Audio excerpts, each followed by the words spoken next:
Welcome to my classroom. My name is Brenda Hussein.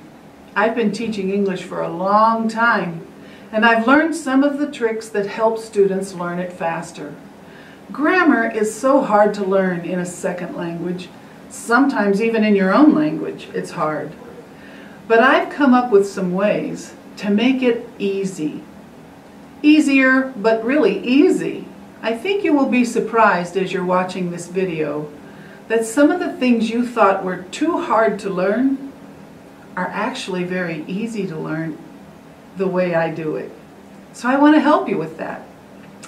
The first thing I want you to know on this video called Making Grammar Easy is that this is not all the grammar of the English language. It's the foundation, it's the basics, it's the first things you need to learn to make all the other grammars easier. So it's not everything, and it's not every rule, and it's not every exception, but you'll see that it is the foundation, the beginnings. The other thing I want you to know about this video is that there are handouts that I've created for you to take notes and to follow as we're going along. They're all on a file right here on this DVD for you to copy as much as you like. Nothing is copywritten by law, but my name is on all the things that I've made. And I want you to make sure you open that file first and look at the things that are there, because as we begin, you need to have some of these papers available to you to start taking notes. So maybe you should check out the file first before we start learning our grammar. Let's get started. All right, it's time to begin. If you're going to learn English grammar, you have to learn the parts of speech first. What's a part of speech? Well, every word we say is one of the parts of speech. So what are the parts of speech? You probably know a few of them, but do you know how many there are? A lot of my students don't. There are 8. That's right, 8, and here they are. You probably knew some of these: noun, verb, pronoun, adjective, adverb, preposition, conjunction, and interjection. Probably this one is the one you're not sure about. Don't worry, we'll get to all of them eventually. So let's start with each one. We're here to do a simple overview here. Not all the details, just a simple overview. Noun. Do you know what a noun is? It's the name of anything. We say it's the name of a person, a place, a thing, or an idea. Maybe you knew those first 3, but you've never heard that 4th one. So a person, any person. And don't forget, in English, when we say a person, we can say teacher. That doesn't have a capital letter. But if we say Ms. Hussein, that has capital letters. If we say city, that doesn't have a capital letter. But if we say San Francisco, capital letters. So in the English language, we only put capital letters on nouns that are specific names of things, not general names. Other languages put a capital on every noun. We don't do that in English. But what about this idea? I know you can name lots of persons, places, and things, but what's an idea? Anything you can have in your head or in your heart. Like a feeling. Feeling? A feeling. Emotion. Love. Anger. Joy. Do you know that word joy? Happiness. Those things are ideas. Or you can have an idea in your head. You can have a thought. You can have a dream. You can have an imagination. So a noun can be any one of these 4 things. Most of my students have no problem with nouns. So let's go on to the word verb. What's a verb? The students will say, it's an action. You're absolutely right. But watch.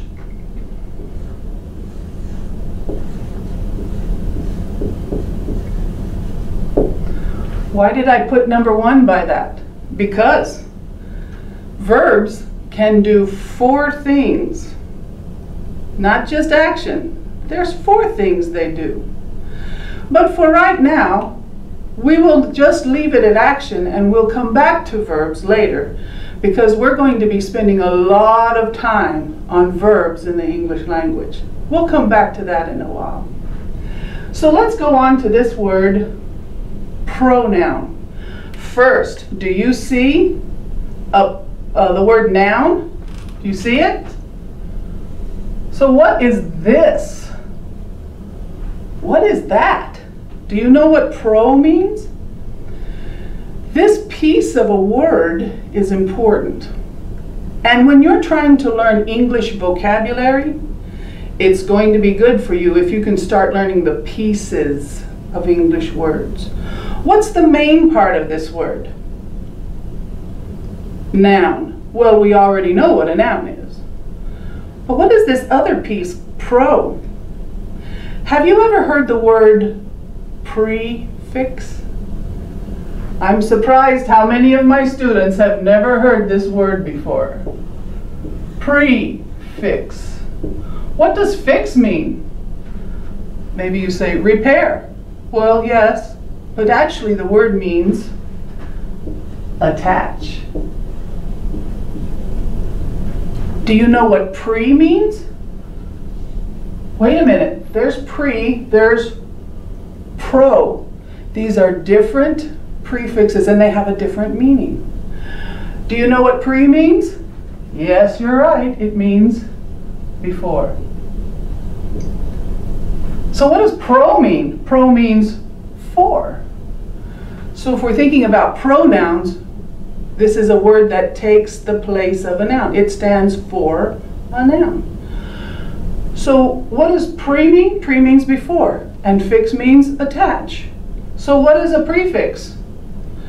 It's a piece of a word we attach before another word. I think you probably know some more words like this.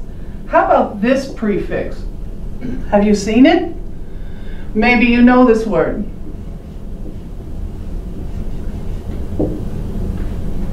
Review. Wait a minute, what does, I know view. View means to see. What does review, what does re mean? Re has a different meaning. It means again. So I know this word, view, and this piece means again. So what does review mean? To see it again. So what's happening when we put a prefix on a word? It's changing the meaning. So I want you to remember that. Most of the time, the prefixes, the pieces we attach at the beginning of a word, are changing the meaning of a word. Like this. You know review. Do you know another word that uses re? Let's see. Replay. Retest. Re means again. You see? So I know the word view. It means to see. But when I put the prefix on, it means to see again. You see? Prefixes change the meaning of a word. So that's the word prefix. But wait a minute. What about the pieces we put on the ends of words? Can you think of one? Well, we have some right here. Do you see this right here?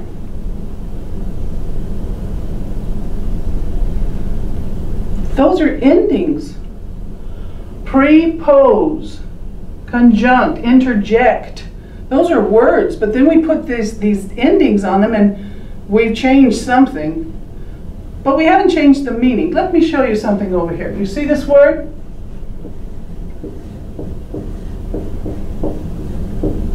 What do you see here? Fix, same thing. But what does sub mean? means after. So a suffix is a piece of a word we attach at the end of words. Does it do the same thing as a prefix? No, it does not. Let me show you an example. Do you know this word?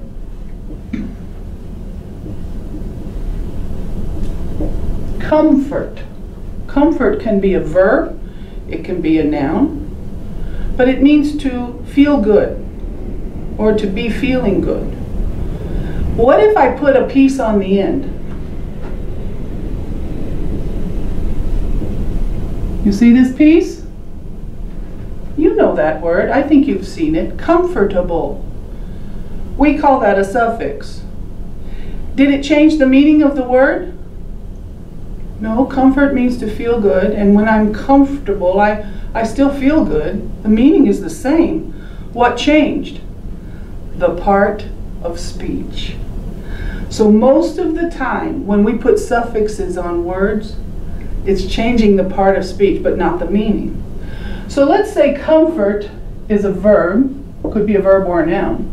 But when I put this on here, now it's an adjective. But the meaning is the same. You know, a suffix can't do anything but these four things. It can make a noun, it can make a verb, it can make an adjective, or an adverb. It can't do anything else. That's all they do. And I have a handout for you. So copy that and check it out, and you'll see some more suffixes, all right? Well, let's carry on. Adjective and adverb are next. Let's put that on the next clip and get ready for that.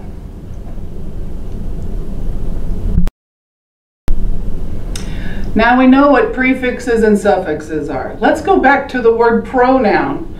Now we learned that pro means for, so these are words that stand for a noun. I know you've heard these words before, but look at this list. I have a list here, a different one here, and a different one here. All of these words are called pronouns at times, but the list is a little different. Why do I have this and this written that way? Of course you know. These are singular and this is plural. Same thing is happening over here. Me, you, him, her, it, us, you, them.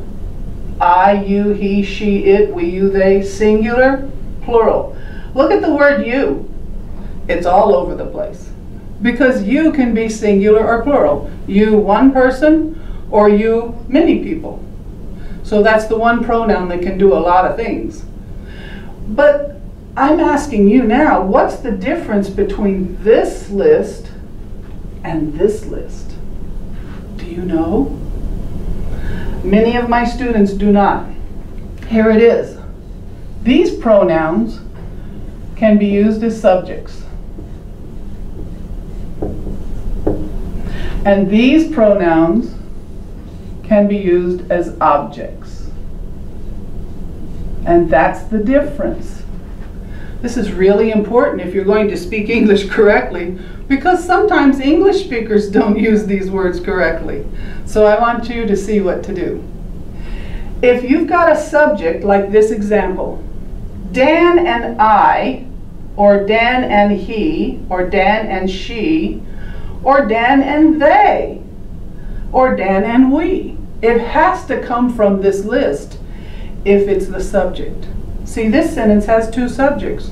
So if this blank is a subject and we need a pronoun, it has to come from this list. It cannot come from that list, because this list can be objects and only objects. Well, look over here at this example I did. He gave her and blank a ride. Okay, wait, time out. What's an object? Have you heard teachers in English say, that's an object, that's a direct object, that's an indirect object? Have you heard them say that? And sat there and wondered, what's an object? Well, I'm going to tell you. It's very easy. Every time in grammar you see the word object, it means the same thing. Every time. It means receiving action. An object is always a noun or a pronoun and it's the person or thing that's receiving the action of the verb. So he, subject, gave, verb, her, she's receiving, and that blank is receiving. So the pronoun has to come from this list.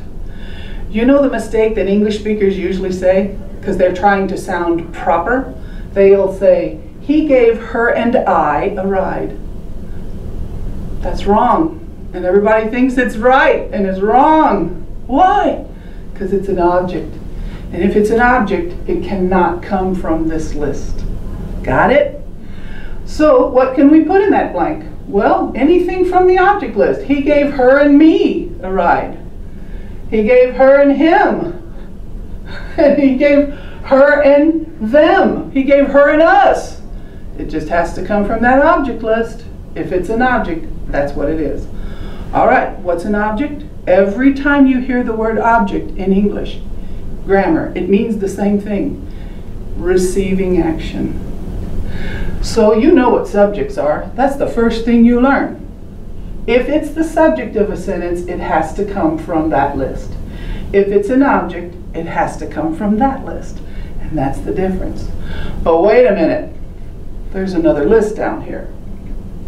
I know you've heard these words before too. My, mine, your, yours, his, her, its, and then his and hers, our, ours, their, theirs. What are these? We call these possessive pronouns. Possessive is a long word for some people. It means we use these to show I own something or he owns something. But there's a difference between them. But I'll tell you, it's an easy way to tell the difference. Listen, that's my car. That car is mine. Isn't that your book? That book is yours. This is his house. That house is his. This is the one that's the same on both sides. That's her house. That house is hers. You see when we put this S over here on this list? That's our classroom. That classroom is ours. That's their classroom. That classroom is theirs. What's happening here? Did you hear that every time I used these words, they were at the end? And every time I used these words, they were right before a noun. Did you hear it? Listen again.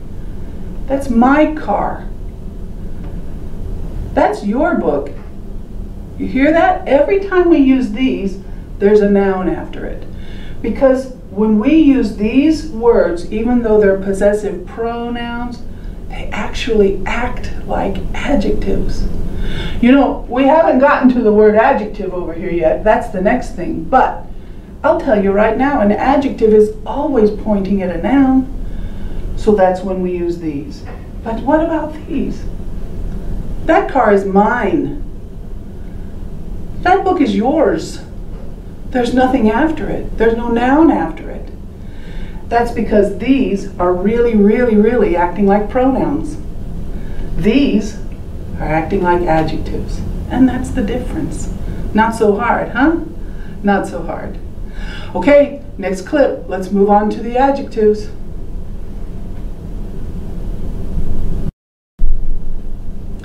Okay, now we know what pronouns are. Let's move on to our two describing words. These are the only words of our parts of speech that describe. Describe means they're always pointing at describing another word. How do I know the difference between an adjective and an adverb? An adjective describes a noun. These words describe nouns. They can't do anything else. Adjectives have no other business but describing or pointing at nouns. If you're confused about them, maybe you can ask yourself these questions. Which one, what kind, how many, and whose? An adjective will always answer one of those questions. What kind could be like describing a tree. What kind of tree is it? Oh, that's a pine tree, or that's an apple tree, or that's a An old tree. That's a young tree. Or a dead tree. Anything that is telling me what kind, that's an adjective. Well, it can also say what color. Which one is it? Well, it's the red rose out there that I'm looking at, the red one. Well, which one is yours? Which car is yours? The silver one over there. Silver car. Colors, any description of a noun. So you should take some time just looking around your room, finding a noun and describing it. I like to pick out a noun. Garden. You know the word garden? Well, we have a beautiful garden where we are. Well, can you describe the garden? Beautiful garden. Did you hear that? It's a beautiful garden. There's another thing I want to tell you about adjectives. They describe nouns. Have you heard these words before? A, an, and the. Have you heard those words? Maybe you heard a teacher call those words articles. Well, yes, we call them articles. But I have a secret for you. They are always adjectives. They can't do anything else. Because every time you see a, an, and the in the English language, it's always pointing to a noun that's coming. Sometimes an adjective is coming and then the noun, but it's always pointing at that noun. I can say a tall tree. I can say a red car. So a, an, and the are always pointing at nouns. You've heard of articles before, but that's what they are. They're always adjectives. Well, if you want to practice with adverbs, those are a little more complicated. Do you see how I wrote the word verb? Because most students who have been studying their grammar, they can usually tell you that an adverb describes a verb. It's an easy way to see. See this? An adverb adds to the verb. And that's an easy way to remember it. But did you know it also describes adjectives sometimes? Or even other adverbs? Let me give you an example. You see these questions? How, when, where, how much? If it answers one of these questions, it's an adverb. If it answers one of these questions, it's an adjective. That's the difference. Well, let me give you an example here. How did she sing? Well, she sang really badly. When did she sing? She sang very often. Where did she sing? She sang everywhere. How much did she sing? Too much. Did you hear the words really and very and too? Really, very. How did she sing? When did she sing? Really? She sang really badly. Wait a second. Whoa, whoa, whoa, wait. What's badly? Badly is telling me how she sang, so that's describing the verb.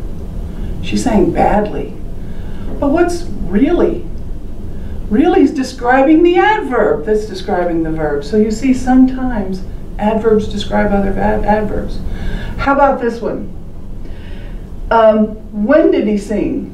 She sings. She sang very often. Very. Often is an adverb describing the verb. Sang often. But very is describing the adverb. So you can also use very to describe adjectives. You see this? How tall is that tree? Not very tall. Tall is an adjective. And very is describing the adjective. So yes, we do know adverbs as adding to the verb, describing the verb. But sometimes they also describe adjectives and adverbs. So how do you know? Is it answering one of these questions? It's an adverb. But it could be pointing at an adjective. It could be pointing at another adverb. And it could be describing the action, the verb. So those are our two describing words. Let's go on in the next section to these last three, and that won't take us very long. Wow, look what you've learned in just a few minutes. Nouns, verbs, pronouns, adjectives, and adverbs. That means we only have 3 to go to get our 8 parts of speech. So let's look at this word preposition. I know a lot of students who look at this long word and go, I don't know what that is exactly, but look, I'm going to break it down for you. Watch what we do here. You see this? Do you remember that from prefixes? Pre means before. So what's the rest of the word? Position. Oh, you know that word. What does it mean? Location. Most of our prepositions talk about location of where or when. Where or when. So I'm locating time, or I'm locating my location. But these words are called preposition words. What are they prepositioning? Well, let me show you. You know these words over here: in, at, on, from, with, in front of, according to, beneath. Those are some of the prepositions in English. You know, some of the languages in the world, they maybe have 6 prepositions total in the whole language. In English, it's crazy. I could fill up this whole board and another one with prepositions from English, and I wouldn't be finished. There's so many, I don't even know how many there are.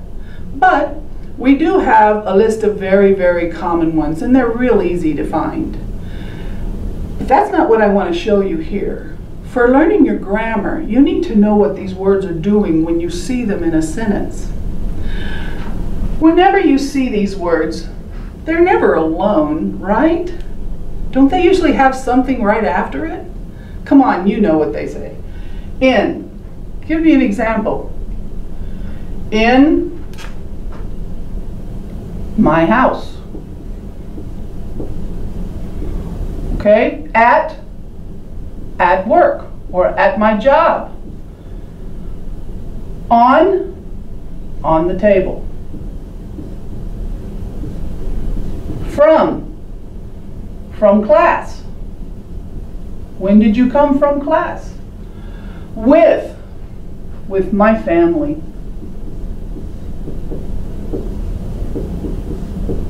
In front of what? In front of the class, in front of the car. According to my book, that means as my book says. Beneath. Do you know this is another word for under? Yeah, beneath the house, maybe. Beneath the table, beneath my desk. So every time you see these words, they're prepositions, but they're never alone. They always have something with them. What is it? Have you noticed what that last word always is? What is it? You see this?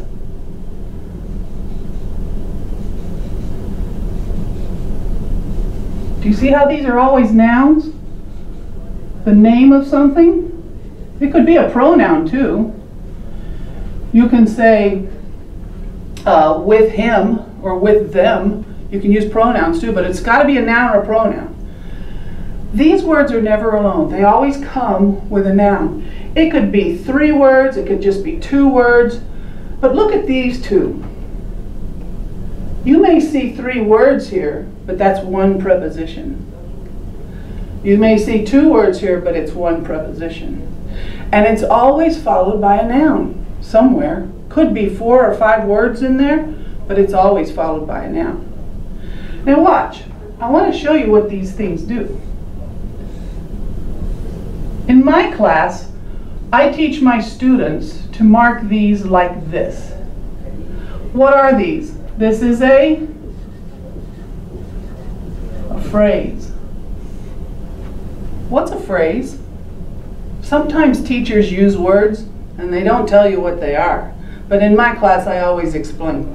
A phrase is a group of words. That's all it is. 2 or 3 or 4 or 5 or 8 words. It's a group of words. We have different kinds of phrases in grammar, but this is the most common phrase. It's called a preposition phrase because it always starts with a preposition and ends with a noun. It always starts with a preposition and ends with a noun. It's always that way. The first word's a preposition, the last word in the phrase is a noun. So now we're getting close to figuring out why we call these things prepositions. Well, here's that noun. That noun needs a place in a sentence, and the preposition is positioning it. Because you cannot just drop this phrase anywhere in a sentence, because if you drop it over here, it'll change the meaning than if you drop that phrase over there. So the preposition's job is to position that noun in the sentence for the correct meaning. That's why we call them prepositions.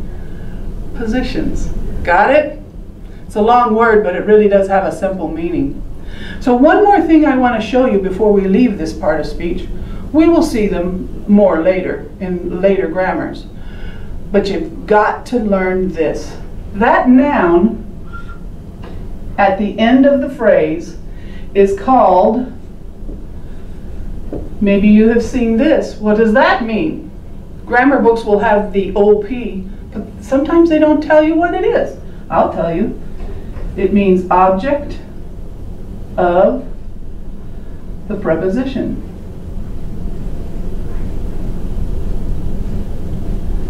Now, I just told you a few minutes ago what the word object always means in English grammar. Do you remember what it means?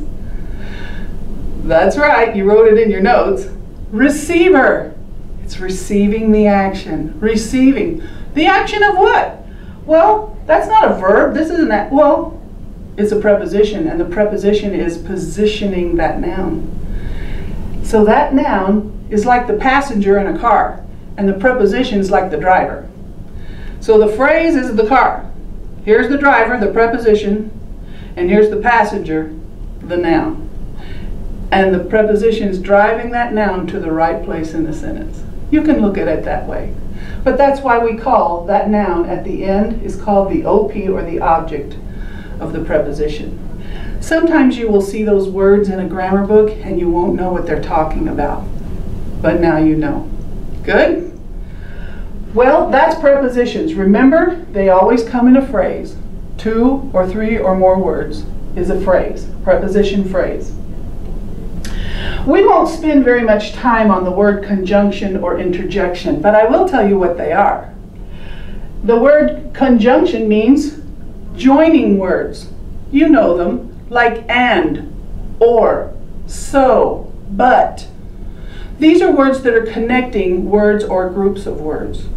We'll go into more detail at the end of this series on some conjunctions, and the ones that make us the craziest. But you already know the simple ones, and, but, or, nor, for. They join words or groups of words. But this is the one, interjection, that I think you probably, maybe you haven't ever heard of it. We don't usually have these in our grammar books because these are words in our language we use for strong or sudden feeling. Like this. Wow. Really? Oh, cool. Oh. Ouch. Those are interjections. And so they don't do anything in the sentence. They're not subjects, they're not objects, they're not describing anything. They're just there so that we can show strong or sudden feeling.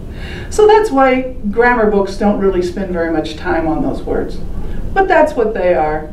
And we'll go back to the other words in the list later in our grammar lessons. Well, we got our 8 parts of speech down. Noun, verb, pronoun, adjective, adverb, preposition, conjunction, and interjection. Those are the 8 parts of speech. Every word we say in the English language is one of those 8 things. Now it's time to go back to the verb, because we're going to spend a lot of time learning the verbs of the English language, because verbs are the foundation of the whole language. Are you ready? Maybe you should take a break, because this is going to be fun.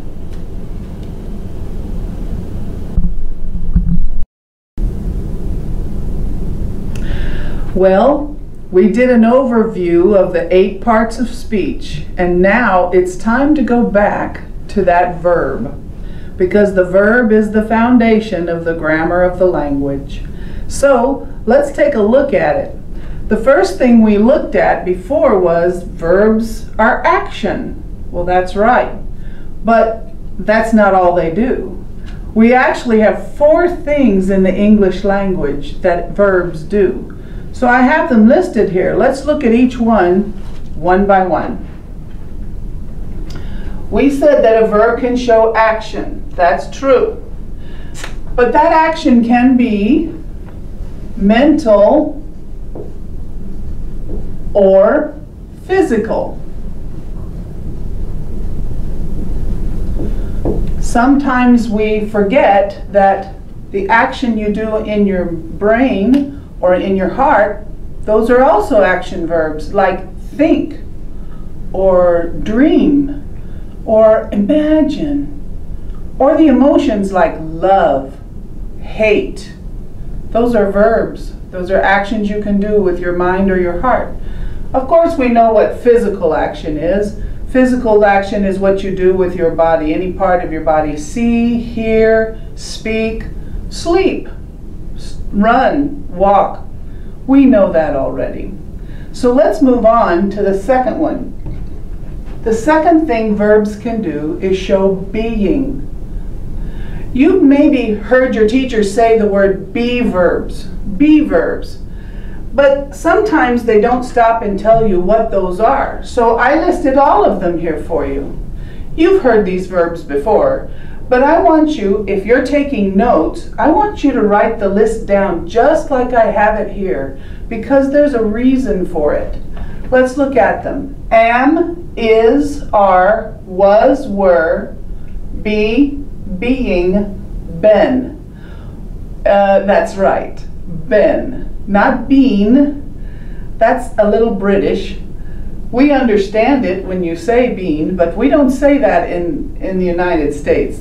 American English is been, because being and being sounds too close. So that's why we separate them like that. So I have a question for you. Look at these first 5. When do we use am? I. We only use it with I. Is. Do you know when we use is? With he, she, or it. That's right. And are, again, that's present tense, but it's plural. Was, past, singular. Were, past, plural. But what about the word you? We always say you are or you were, even if I'm talking about one you or many you. So here's my question. These first 5, am, is, are, was, were, can you use those alone as the only verb word of a sentence? Think about it. Most of the time when I ask my classes that question, they say, no, you can't use it alone. And then they think, wait a minute, I am a teacher. We are in class. He is a good friend. Of course you can use these words alone as the only verb word of the sentence. They're be verbs. But you also think maybe the times we use other verbs with it. That will come later. But what about these 3 be verbs? Be, being, and been. Do you usually see those alone anywhere? No, you don't. You usually see them with other verbs, and that's the difference between these. We'll come back to the be verbs again later. So let's look now at number 3. Linking. Do you know what that word means? Linking means connecting, joining, connecting. So here's the list of linking verbs. Sometimes you don't see them all together in one place, but I put them all together in one place for you. Are you taking notes? Write them down this way. There's a reason. I'll show you in a minute what the reason is. But let's look at them. Taste, feel, smell, sound, look, appear, seem, grow, become, get, remain, stay, keep. That's the linking verbs in the English language. Oh, wait a minute, I forgot. Did you know these can also link? What? What are you talking about? Well, let me show you that in a minute. Watch what happens here. Linking verbs. We call this list sometimes linking because sometimes they're action. How do I know which one? Well, let's look at these example sentences over here. I used the linking verb taste here, and I used the linking verb remain here. One of these sentences is action, and one is linking. Can you tell which one is linking? Well, look at the first one. The bread tasted fresh. Tasted is the verb, and my subject is bread.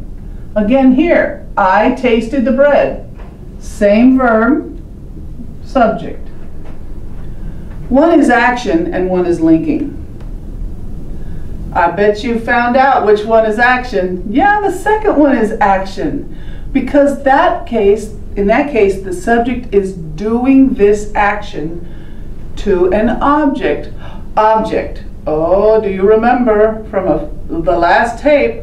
Do you remember what object means? In English grammar, the word object always means receiving action. And that's what the bread is here. The word object, receiving action. So that means that this one's action, this one has to be linking. What is being linked? What is being connected? The subject is being connected to a word over here that describes the subject. The bread is fresh, the fresh bread. And what's connecting the subject with that adjective that describes it? This verb is connecting it. Well, tasted is an action verb. Well, not here. Does bread have a tongue? Can bread taste anything? No, of course not. So it's not action here, it's linking. The verb is connecting the subject to a word over here that describes it. Well, look down here. He remained in his room. He remained angry all day. Which one is action and which one is linking? The first one is action. This is an action he did. He remained where? In his room. He remained angry. Angry is describing the subject, and the verb is connecting them. This one's not action here. It's being connected with the adjective angry, describing the subject. So that's what linking verbs do. We call them sometimes linking because sometimes they're action. How do you know? Is the subject being connected to a word over here that describes it? Well, I told you these can also be linking. Well, listen to this sentence. He is a great student. Student, he, same person. What's connecting those two words? The be verb, is. So be verbs can also connect the subject to a word over there that is describing or renaming the subject. So we have a list of linking verbs, but be verbs can also link as well. So why did I write the list this way? Let me show you. When these three words are acting like linking verbs, they mean exactly the same thing. When these three are linking, they mean the same thing. When these three are linking, they mean the same thing. And that's why I wrote the list that way. Because look and appear and seem mean the same thing when they're linking. He looks happy. He seems happy. He appears happy. Same meaning. He remained in his room. He stayed in his room. He kept in his room all day. So when they're linking, he remained angry all day. He kept angry. He stayed angry. They can mean the same thing. So taste, feel, smell, sound, look, appear, seem, grow, become, get, remain, stay, keep. Those are the linking verbs in the English language. So far we've learned 3 things that the verb can do in English. Action, mental or physical, mind or heart or body. Being, be verbs. And the linking verbs, which we say sometimes linking because sometimes they're action. Now, this 4th and last thing that verbs can do is a big deal when you're learning English grammar. Do you see this word helping? But maybe you see this other word auxiliary. We say this 2 different ways in English. We say auxiliary or auxiliary. And it means helping or extra or backup. Maybe if you work on engines or electronic systems, then you will know this word because it usually means extra or backup or helping, support. And in grammar, this list of words that I'm going to show you in a minute, they call this list of words auxiliaries. Auxiliaries, but they're not all the same. Okay, are you ready? Let me show you what helping verbs mean. This group here is separate from this group for a very good reason. Let's look at these first. You know the verb have and has and had. You know this is present. This is present for he, she, it. And this is past. Same thing with do. Do, does, did. This is present. This is present for he, she, and it. And this is past, simple past. We call these words helping verbs or auxiliaries because we often use these words with other verbs. I'll show you that when I teach you the tenses later on. But that's why they're here on this list. They're helping verbs. They're common helping verbs. But this list over here is different. Maybe you've seen them before or heard them. Maybe you haven't. We have to look at these. They are verb words, but mostly they don't have time. Like these are present and past, and you can say future, will have, will do. But these words don't seem to have any time. They are verbs though. They're verbs. So what verb tense do you think is this? Should. You've heard this word before. Is this past or present or future? It's none of those things. It doesn't have time because this list of words is not really about time. It's about something else, like advice or maybe, not sure, or it's required, it's in order, you must do this. So these words are not always about time. Most of the time they have no time. They're about something else. So we have a different word for this list of things. We call them modals. Modals are different from other verbs because they don't have time. They're about something else. They're about other subjects. So let's look at them. Why do you think I put them together like this? Well, if you've learned some English, you know shall and will and going to are used for future, but for other things too. So why do they have time? Do they have time? Well, we use them for other reasons. We have other meanings for them, like shall is very, very British, and you won't hear Americans or Westerners saying shall very much. We know the word, and we understand it when you say it, but you're not going to hear the word shall in Western English and American English very much at all. But it means the same thing as will and going to. Yeah, we know we use that for future, it has time, but we also use it for other meanings. Like this one, try this. The phone's ringing. I'll get it. I'll get it. Does that mean future or does that mean volunteer? See? Modals have other meanings besides time. What about, will you help me with this? That's asking for help. That's not a future tense at all, but we use the word will. So that's what modals do. They have other meanings, not just about time. When I put them together, it means they share the same meaning. Like may and might. We use both of those modals to mean maybe. And we use must, have to, has, have got to, and had better. They all mean must. Then we have can, and that means able to, same meaning. So that's why they're listed together like this.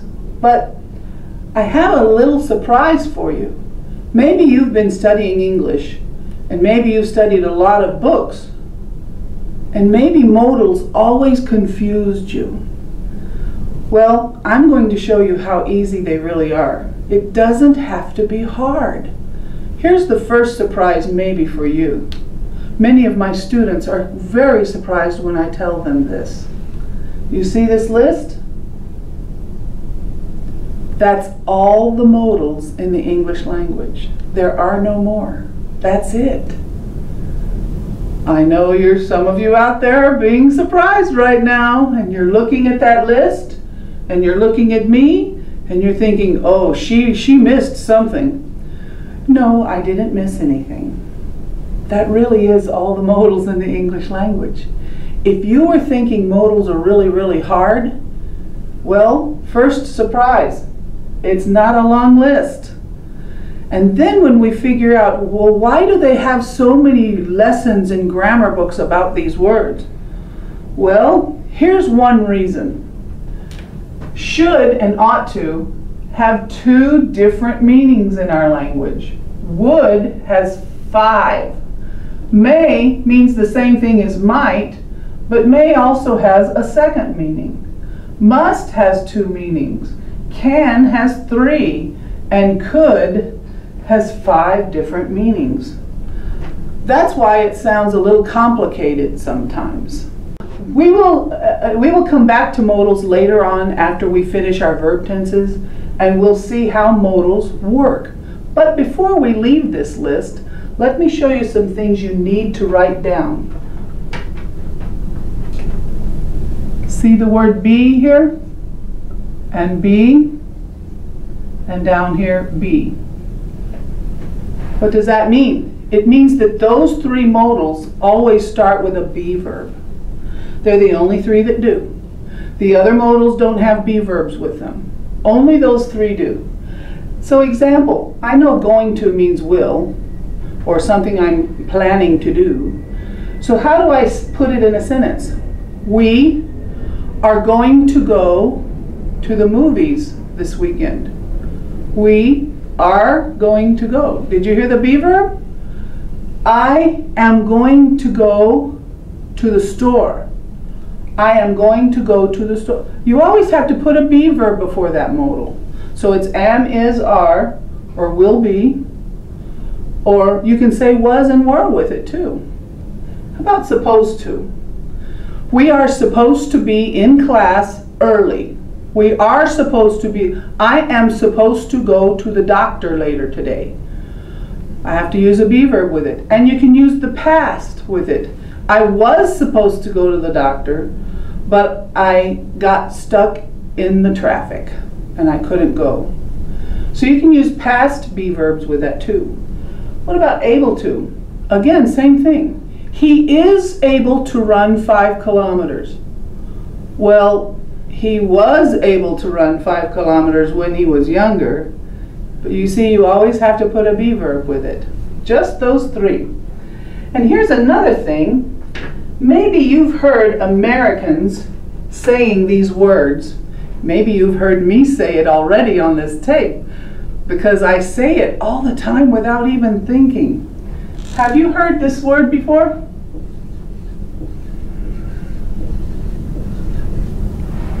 Gonna. Uh-oh. You've been hearing Americans say gonna all the time and you didn't know what they were saying. They were saying the modal going to.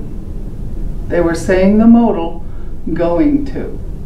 Sometimes when my students are learning the modals going to, they're trying to think, when have I heard Americans say that? I never hear Americans say that word. Well, you're hearing it all the time. You're just hearing it as gonna. I'm gonna do this. We're gonna look at that. We're gonna go on to this. Gonna. We say it all the time. Surprise, it's a modal. Now, here's the secret. We don't write with those, not with professional writing. You might see it on texting, but we don't write the word gonna in professional writing. We use going to. We only say it, we don't really write it. Here's another one I think you've probably heard. Gotta. Have you heard us say gotta? It's the modal have got to. And we say it so fast and we stick it together.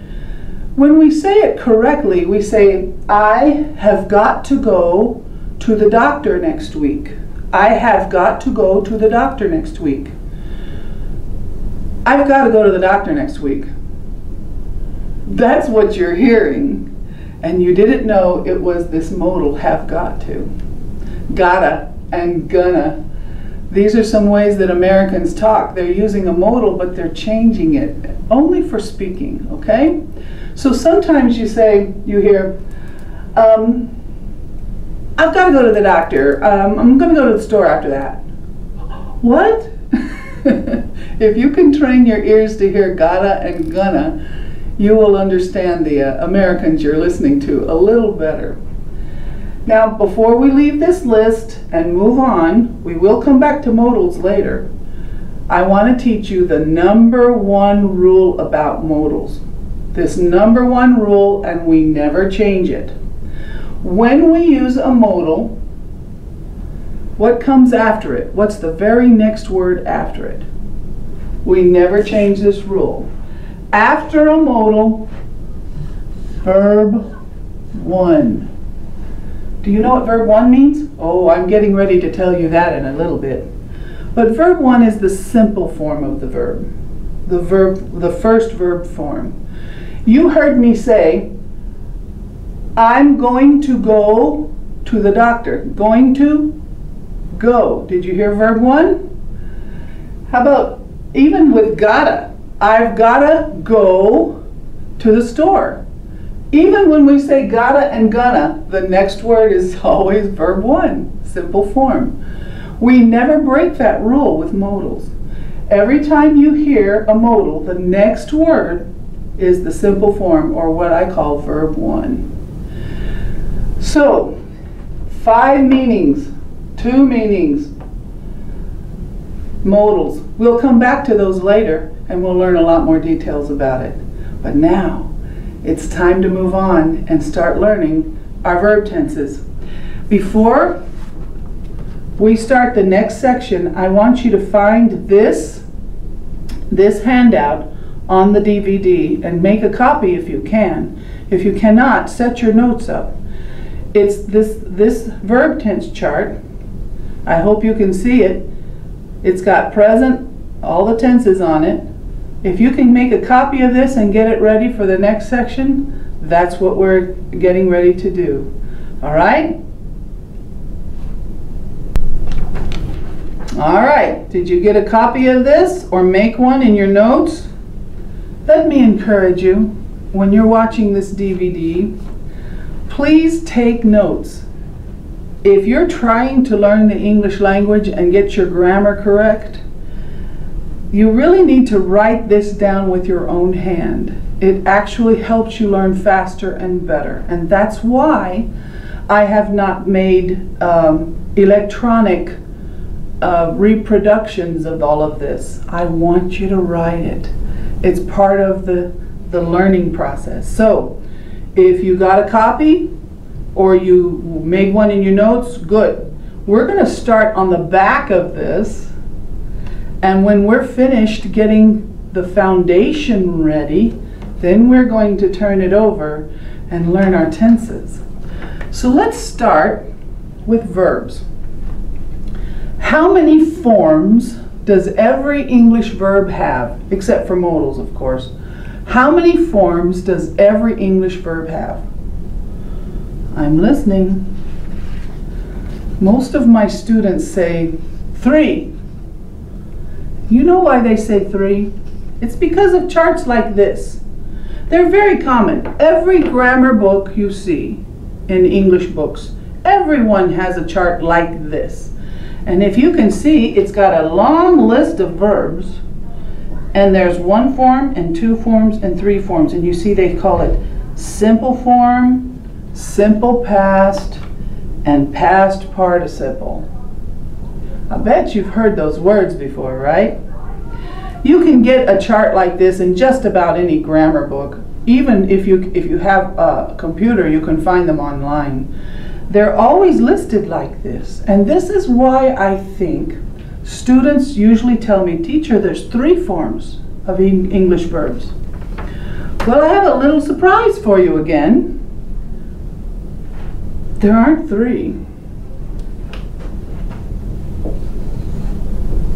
There are 5. What? Listen, you know this, you just don't know that you know it. Now watch what happens. We're going to do the 5 forms of English verbs. Let's start with the verb see, because it's really a common first verb people learn. So let's do verb 1. You know that. What's verb 2? Yeah, you know that. What's verb 3? You knew that. What's verb 4? Now you're getting stuck. What verb? I've never heard this before. I know, but I did this so that I can make it easier for you. What's verb 4?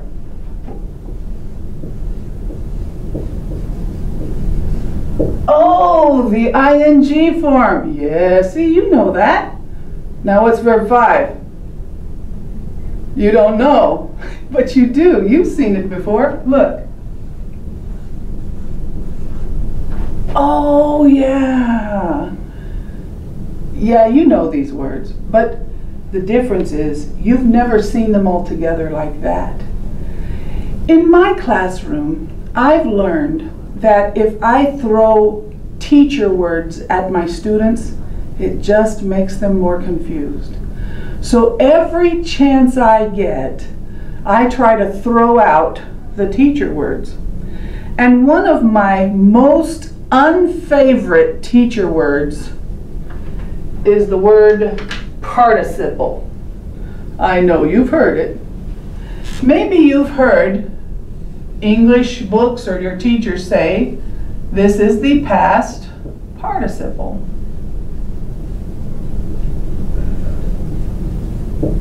Now I know what a participle is, but I've never been able to figure out that word. I think it's a crazy teacher word.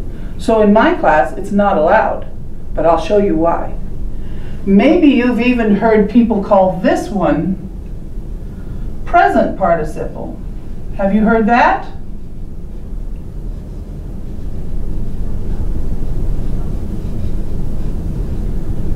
Now I'm going to show you why I don't allow these words in my classroom. I'm going to write a verb on the board, and I want you to tell me what time it is. Is it past or present or future?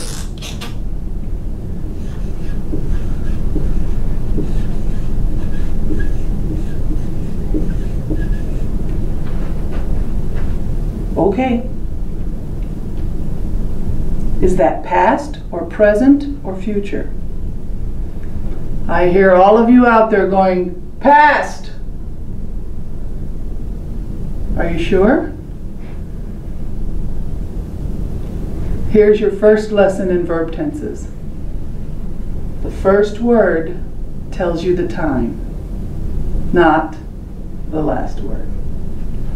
Now, some of you already know this is the past participle, or what people have always called the past participle. In my class, it's verb 3. Isn't that easier than past participle? It's so much easier to say verb 1, verb 2, verb 3, verb 4, verb 5. I got it. What's this participle stuff? Because the students know this is called a past participle, they think that every time they see it, it's past tense. Wrong. Big surprise. I have a big surprise for you. Because this is a bad name for this verb, and this is a bad name for this verb, they're not allowed in my class. We say verb 1, verb 2, verb 3, verb 4, verb 5. And here's another surprise. These two verbs do not have any time. They're not past, they're not present, and they're not future. They have no time at all. Now wait a minute. Does this one have time? Yes, you know that's present tense. Oh, and this one is also present tense for he, she, and it. You already knew that, right? How about this one? Does that one have time? Yes, it's simple past. But what's the time of this one? No time. No time. Verb 3 and 4 have no time. So for us to call it a past participle or a present participle, it's a bad name. And it's not allowed in my class. So you come with me and let's get used to saying verb 1, verb 2, verb 3, verb 4, verb 5. Let me give you another test. Are you ready?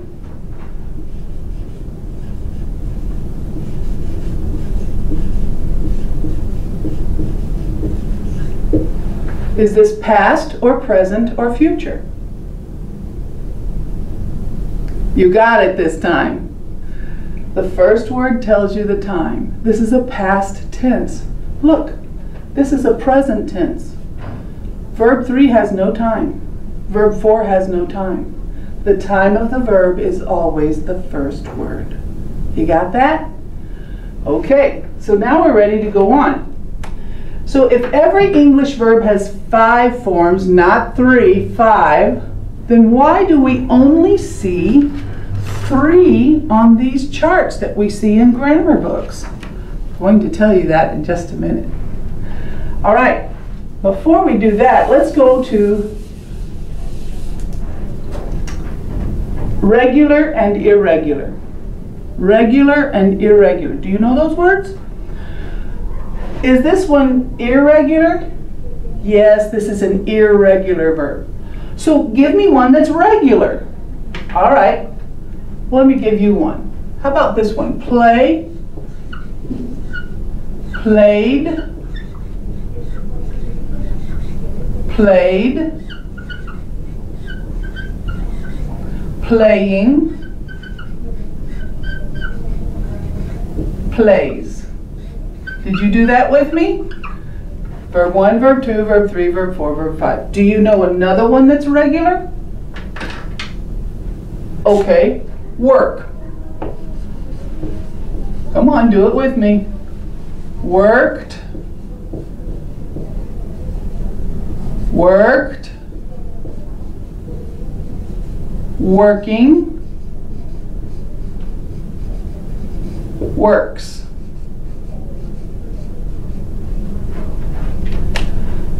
Why do we call these regular and these irregular? Regular means normal. Irregular means not normal. So why are these normal? Let me show you why. See the ed, ed, ing, s? Ed, ed, ing, s. Did we change the spelling of the verb? No, we didn't. We just added ed or ing or s, but we didn't change the spelling of the verb. But look at this one over here. Do you see ed? No. Did we change the spelling? Yes. That's why we call them irregular. Now, you can think of some more irregular verbs, right? Let's do this one. Write some down for me. Break, broke, broken, breaking, and breaks. I heard somebody out there. I heard you. When we got here, we went break, broke, broken, broking, That's why we have to practice. Let's do one more, and then I'm going to show you the secret of the irregulars, okay? One more. How about eat? Eat, ate, eaten, eating, and eats. Your question was, if there are 5 forms, why do we only see 3 on these lists? In all the grammar books, it's the same. Why are there only 3? I'm going to show you. Look at these irregular verbs. Where do they go irregular? 1, 2, 3, 4, or 5. Where are they irregular? The spelling goes crazy. Did you see it?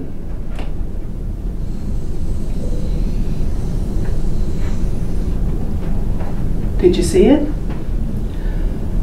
The spelling goes crazy in verb 2 and verb 3. Wait a minute, look at 4. Is that irregular? No, it's just like verb 1 with just ing. Same thing here. You see? Irregular verbs are always regular in 4 and 5.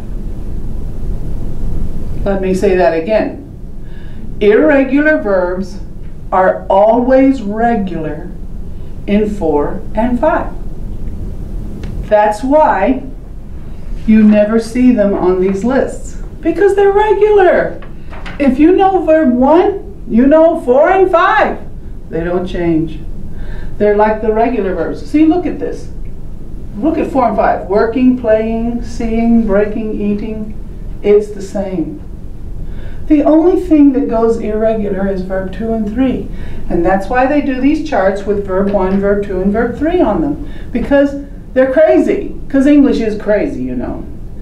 And we have to practice them, because you have to learn how to spell them and how to say them. That's why we make these lists of irregular verbs. But they're only irregular in 2 and 3. So here's what I show my students to do. We're going to say all 5 forms of every verb we practice. But watch what happens. Let's do break. Break, broke, broken, breaking, breaks. All right, let's try another one. We get our list out. Even though there's 3 forms here, I'm still going to say all 5. And I want you to practice this. This takes a lot of practice, and you're going to have to do it to get your grammar correct. Let's do build. Build, built, built, building, builds. Let's do another one. Fly. Fly, flew, flown, flying, flies. If you get lost after verb 3, I want to show you a little trick. You say verb 1, verb 2, verb 3. They're usually on the list for you. But 4 and 5 go back to 1. Did you see that? 4 and 5 go back to 1. Only 2 and 3 go crazy. So I showed that to children who are learning English. They remember that. 1, 2, 3, 4, 5. 4 and 5 are always regular. They always go back to verb 1. Only 2 and 3 go crazy in irregular verbs. That's it. So let's do a couple of practices here. You ready? I'll just get you started, but when you turn the DVD off, you get your list out and you practice. Let's do one. Let's do blow. Blow, blew, blown, blowing, blows. Let's do come. Come, came, come, coming, comes. Drive. Drive, drove, driven, driving, drives. You see how you do it? 4 and 5 always go back to 1. Don't get lost. They always go back to 1. So if you're practicing your 5 forms of every English verb, that's good. But these lists that are in grammar books, remember, they're only the irregular verbs. So if you're looking, I don't know what the 5 forms of walk, what's verb 2, what's verb 3, I'm not sure. If it's not on this list, it's regular. Got it? How do we do regular? ED, ED, ING, S. All right? Well, if we know our 5 forms, we're just about ready to start learning what the tenses are. Now, when you turn this DVD off, you practice those 5 forms. Practice them a lot. It'll help you when we move forward.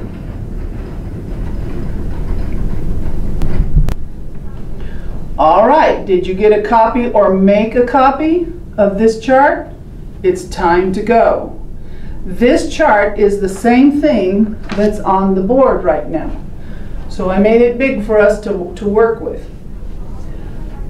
You see the 12 tenses of English. But wait a minute. Let's get some words down before we jump into this. Let's get some words down.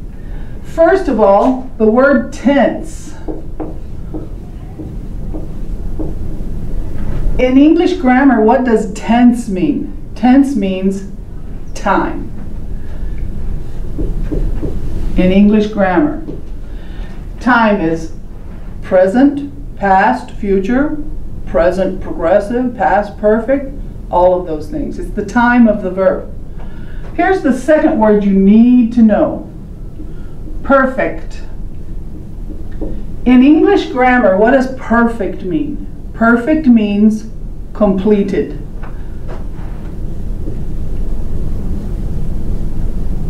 Finished.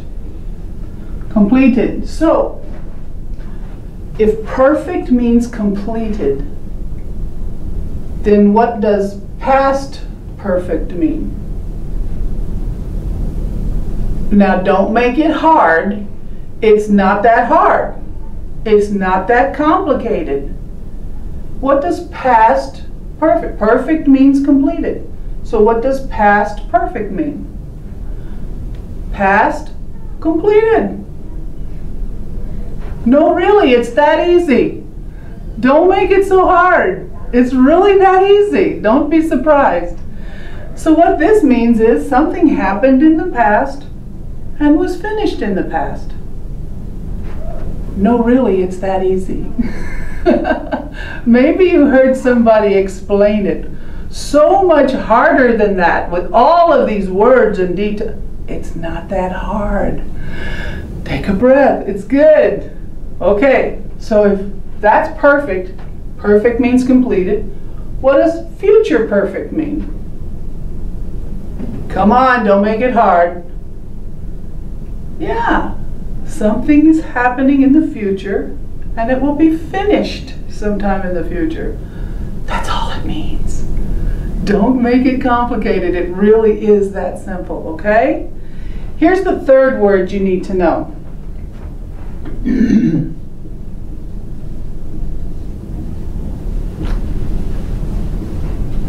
Progressive. Now, maybe you've heard the word continuous, because some grammar teachers use the word continuous for this word. But here where I work, we use the word progressive, and it doesn't matter. They mean the same thing. So I'm going to be using the word progressive, so don't get annoyed, all right? Progressive, what does that mean? It means continuing, but here's the key, for a while. Continuing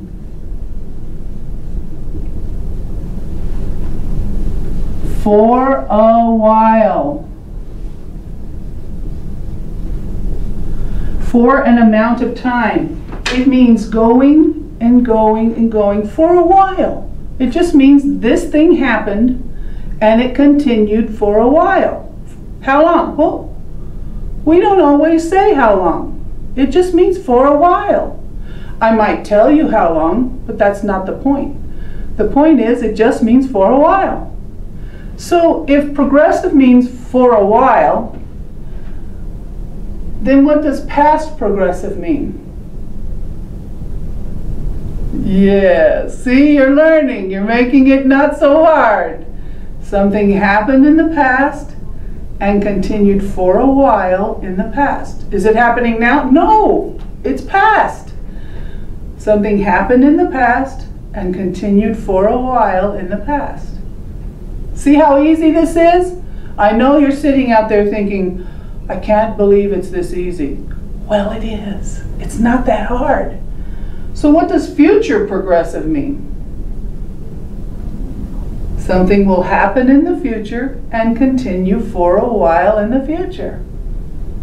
It's really that easy. Are you surprised? Are you starting to think maybe I might be able to learn these tenses? You will be so surprised you'll learn them much faster than you thought. I had a student once tell me, "Teacher, I didn't think I could learn this in 6 months." And he learned it in 2 days. You can too. It's not that hard. So if you want to learn the tenses of English, you need to know those 3 words. Tense means the time of the verb. So when your teachers say verb tense, verb tense, verb tense, now you know what they're talking about. And when you say perfect, perfect means completed. Perfect means completed, done. And progressive means continuing for a while. Now, I want you to pick up your pencils or pens, and let's write on the chart. If I write something on this chart, you write it on your chart. All right? There's always a reason for what we're putting. You ready? Let's start.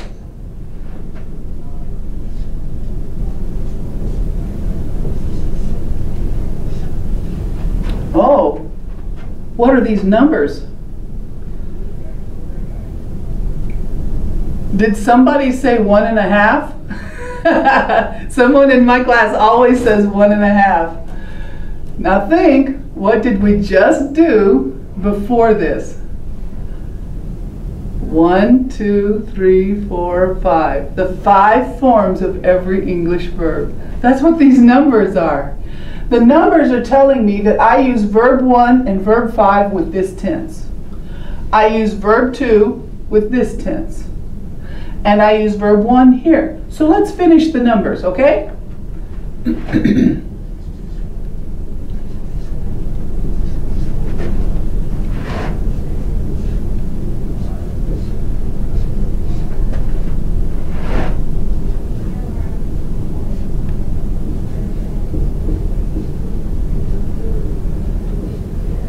Finish the numbers.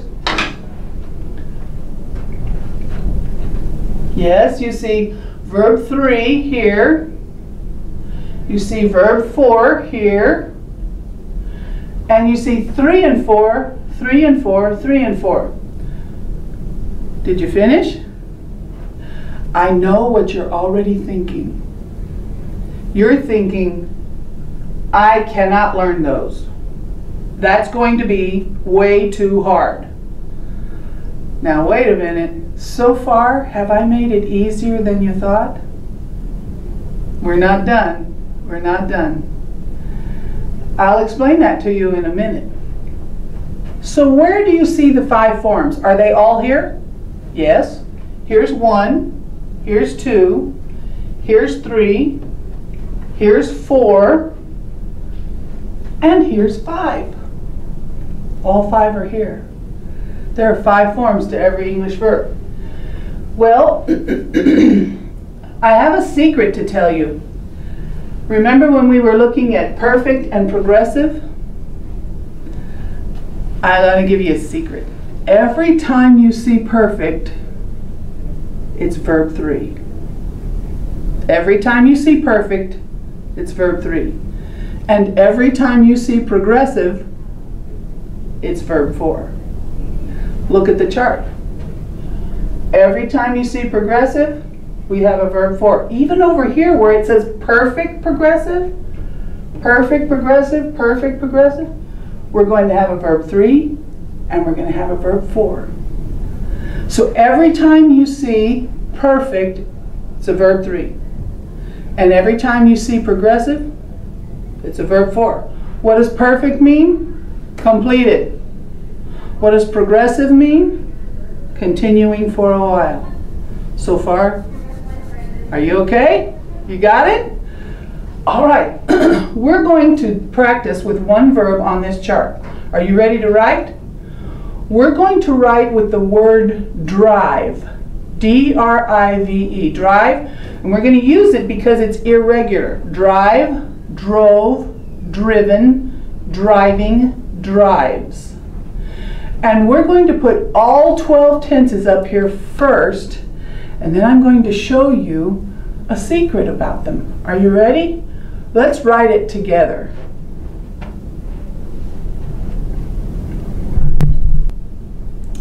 Okay, did you write them all down? I'll give you a second to look, check to see if you wrote them correctly. Drive, drives. Here's verb 1 and verb 5.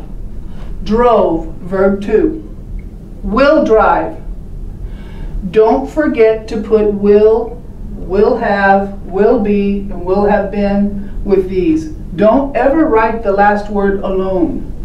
The whole verb is all three, or all the words. Present perfect, have driven or has driven. Do you remember when we use has? He, she, it.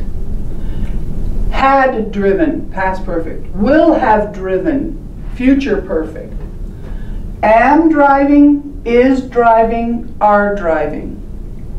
Was driving, were driving. Will be driving, future progressive. Have been driving, has been driving. Had been driving. Will have been driving. This one looks scary, doesn't it? There's 4 words and it's one verb tense. Yes, that's true. I want you to get used to this. A verb tense can have 2 or 3 or 4 words in it, and it's still just one verb. All right? So don't forget the first word. What did I tell you in the last segment? What tells us the time? That's right, the first word tells you the time. Now look at this. I have verb 4 in present, in past, and in future. Over here too. And I have verb 3 in present, and past, and future. Now do you see why the word past participle is a really bad name for verb 3? It's verb 3.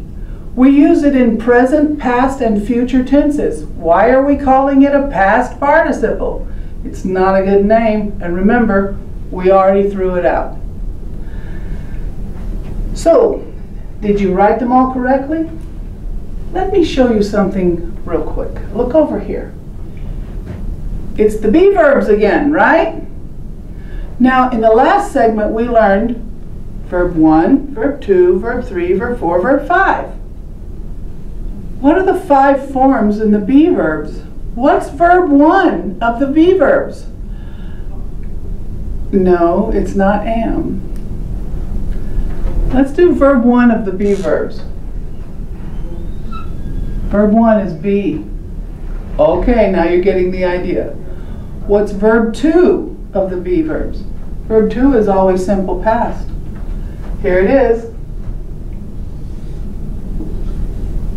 Both of those are verb 2, simple past.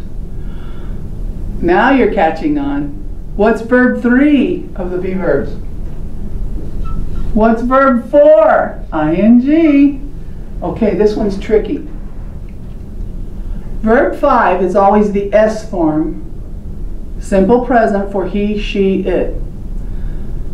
What's verb 5 of the be verbs? That's right, just is. Those are the 5 forms of the be verbs. Why is that important?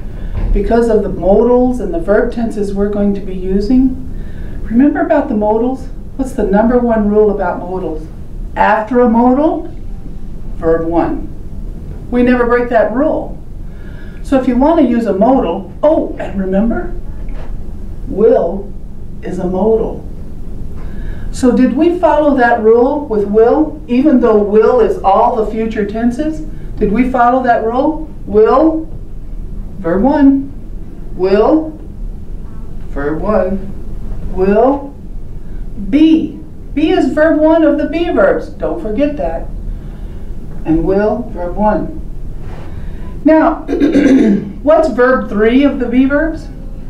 Been. You see been here? That's a be verb, but it's verb 3. Yeah? And it's in all of them. So it's always going to be have been, had been, will have been. And then a verb 4 after that. So far, so good? Now watch, I'm going to show you something. I want you to look everywhere you see a be verb up here. Everywhere you see a be verb. Where do you see them? Okay, here we go. Am, is, are. Here's was, were. Here's be. Where else do you see a be verb? Don't forget been. That's a be verb. It's verb 3, but it's a be verb. So everywhere you see a be verb, here, here, here, and here, look carefully. What's the next word every time?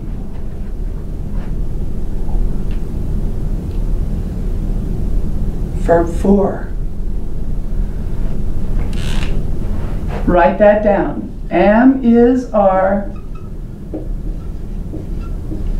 was, were, or will be. What's the next word? Verb 4. Every time. So if you're trying to learn English and you've been saying, we are go to the movies. Are go? Why are you putting verb 1 after a be verb? We never do that in English. Maybe you heard someone say it that way, and you heard it so many times, now you think it's right, but it's not. It's always wrong. Never put verb 1 after a be verb. We never do that in English. But if you have a be verb, the next word is usually verb 4. Until we get to the passive tenses, but that's not today, okay? So every time you see a be verb, the next word is verb 4, never verb 1. Now, one more clue. Everywhere you see have, has, had. Look at your chart. Everywhere you see have, has, had. Have, has, had, or will have. Look, where do you see it? Oh, I see it here. Have, has, had, and will have.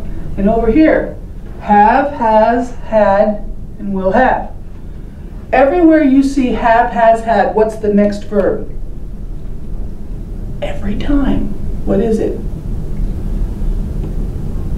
Verb 3. So every time you see have, has, had, the next verb is verb 3. And that rule never changes. That rule never changes. You know we can say have, has, had alone. I can say, I have a red car. He had a blue book in class yesterday. We will have a good time. We can use those verbs alone, but every time you see another verb with it, it's always going to be verb 3 as the next one. So we've learned a couple of rules today that we don't break. After a modal, verb 1. After be verbs, verb 4. After have, has, had, verb 3. And we never break that rule.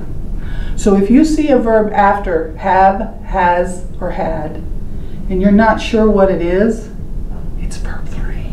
It's always going to be verb 3. So, if we can remember those rules, the next step now, we're going to learn what these verb tenses mean and how to use them. That's on the next section.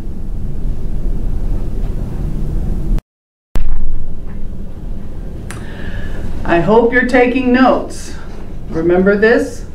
I hope you're already filling it up. We took some notes about verb 1, 2, 3, 4, 5.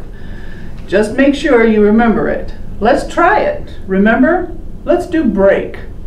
Break, broke, broken, breaking, breaks. Let's do fly.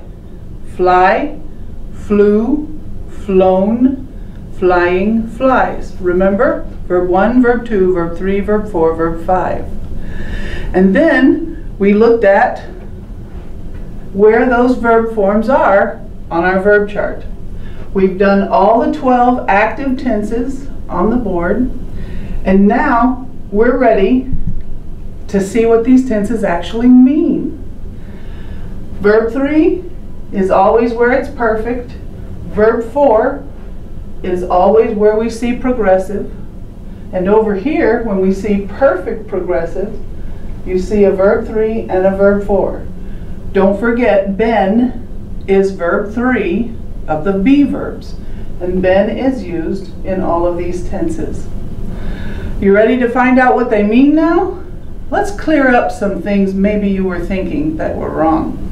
Let's start with the present tense. Okay, what does present tense mean? Okay, most people say now. Well, I have a surprise for you. The present tense does not mean now. Let me give you an example. I'm going to use the present tense, and you tell me when this action is happening. Every day I go to class at 7:30. Every day I go to class at 7:30. I used go, present tense. When is that action happening? Right now? No. It happens every day. Another example. Every year I see my doctor. Every year I see my doctor. See, present tense. Is that happening right now? No. In our tenses, the present tense does not mean now. It means always. Write that down on your chart now, because I want you to remember this. If I write something up here on this chart, I want you to write it on your notes. The present tense means always. What is this? Or future? I'll show you that in just a minute. So we use verb 1, verb 5 for the present tense. Now we're going to do a timeline for every one of these tenses. Are you ready? Let's do the first one. Do you know what a timeline is? A timeline. This means now. This is future. This is past. So if the present tense does not mean now, it means always. Something I always do. Something I usually do. This is what the timeline looks like.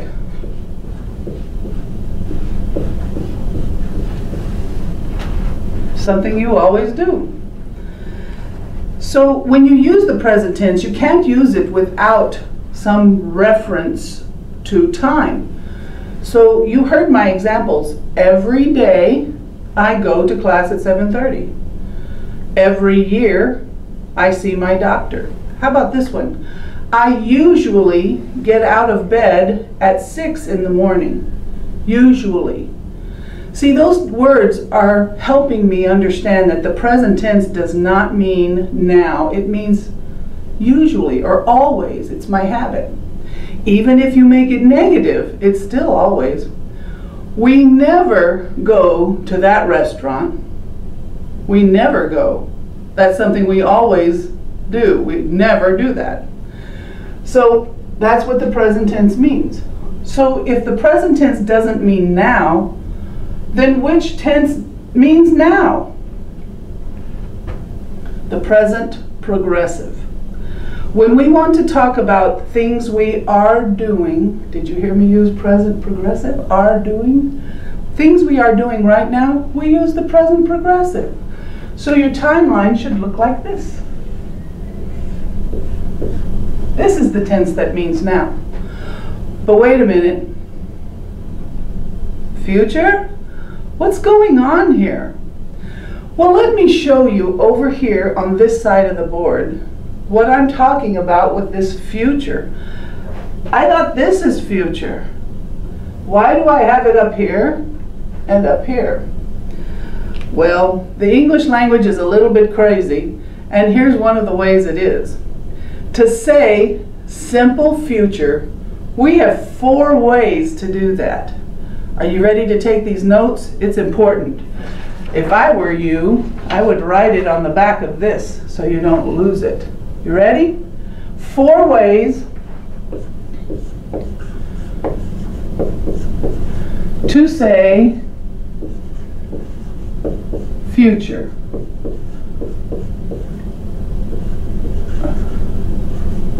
In English. 1 is the simple future.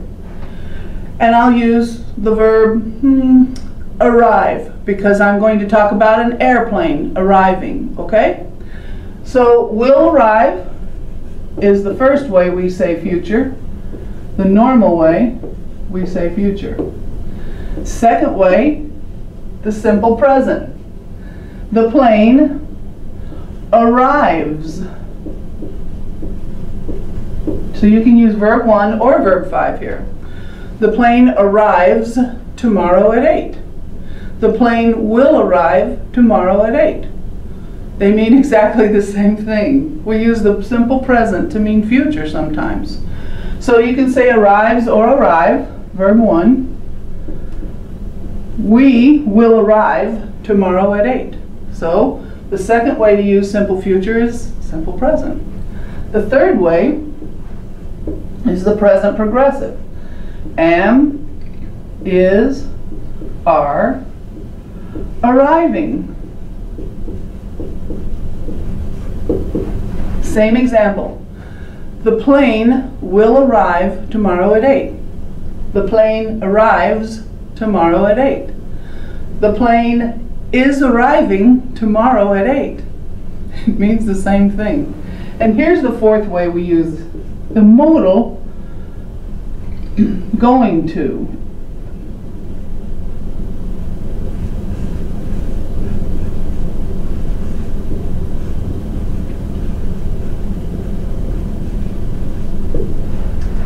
All 4 of these mean simple future.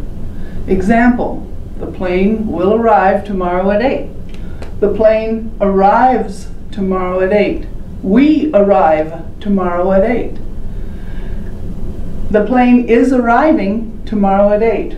We are arriving tomorrow morning at 8 o'clock. We are going to arrive tomorrow at 8. The plane is going to arrive tomorrow at 8. All 4 ways are the 4 ways we say simple future in English. You pick a verb and you try it, all right? So we've learned that the present and the present progressive are connected a little bit. They have one thing they share in common. They can both mean simple future. So now I want you to write something at the bottom of your chart, and I'll explain it to you in a minute.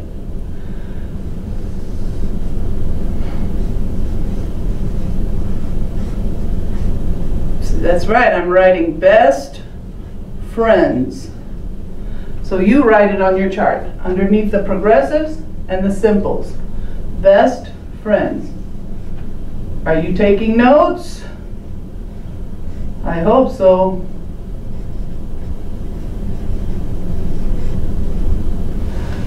What does this mean? Best friend. When I say best friends, I mean that these tenses are best friends with these tenses. What are best friends? Best friends are close. They like the same things. They can sometimes talk about the exact same thing, the same action. So that's what we mean when we're saying the present is best friends with the present progressive. They're not exactly the same, but they share one thing. They can both mean future. The past is best friends with the past progressive. And the future is best friends with a future progressive. So how does that work? Well, let's do these timelines here. Most of our students know what past and future mean. So let's just write those down right now.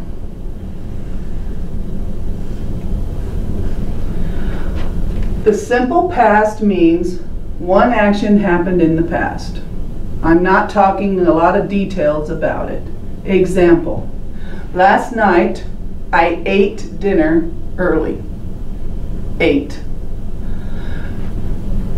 Last week I drove to Dallas. I didn't tell you time. I didn't tell you details. I just put one action, simple action in the past. The same with the future. One simple action that will happen in the future. I'm going to eat tonight early. I'm going to eat early tonight. That's future, and I used going to. I will eat early tonight. I will do my work later today. Just a simple action in the future, no details. Most students know what these three tenses mean. But we want to look at their best friends because there's some other details with those. Let's do the timeline for the past progressive, the friend of the past. So I have one action in the past, but it's possible to have two actions. When I say two actions on these timelines, what am I talking about? I'm talking about a subject doing an action here and another subject doing an action over here, but they're in the same sentence. They're in the same sentence. I will show you the grammar of what that means in a little bit. But right now, when I put two X's on a timeline, that's what it means. It means a subject and verb is doing something here, and another subject and verb is here. But do you see? We're in the past. Do you remember what progressive means? Progressive means for a while, continuing for a while. So this first action is my past progressive, and it happens, and it goes on for a while. And then this second action happens. Here's an example. I was driving to Dallas when I had an accident. Oh no, I'm not driving anymore. Sometimes this second action stops the first action. Remember, progressive means for a while, so this is going on and on and on, and then the second action stopped it. I was driving to Dallas when I had an accident. So now you heard the word when, and you heard another subject and verb. So I want to give you my first hard word. Oh my goodness, what am I talking about here? Write it down and I'll show you. When. This tense also likes to use the word while and until. We can make two actions with this tense. The first action is the past progressive, and the second action, most of the time, is just verb to, simple past. Listen to my example again. I was driving to Dallas when I had an accident. Did you hear verb to? Why? This is an important rule. When we have past, the other verb has to be past. Past with past, past with past. Don't forget that rule. And when you do some examples, you practice writing your own examples. Remember, both tenses have to be past. This one is past progressive, and this one is simple past, most of the time. So that's that example. How are these two best friends? Well, you can say this action without a second action if you want to.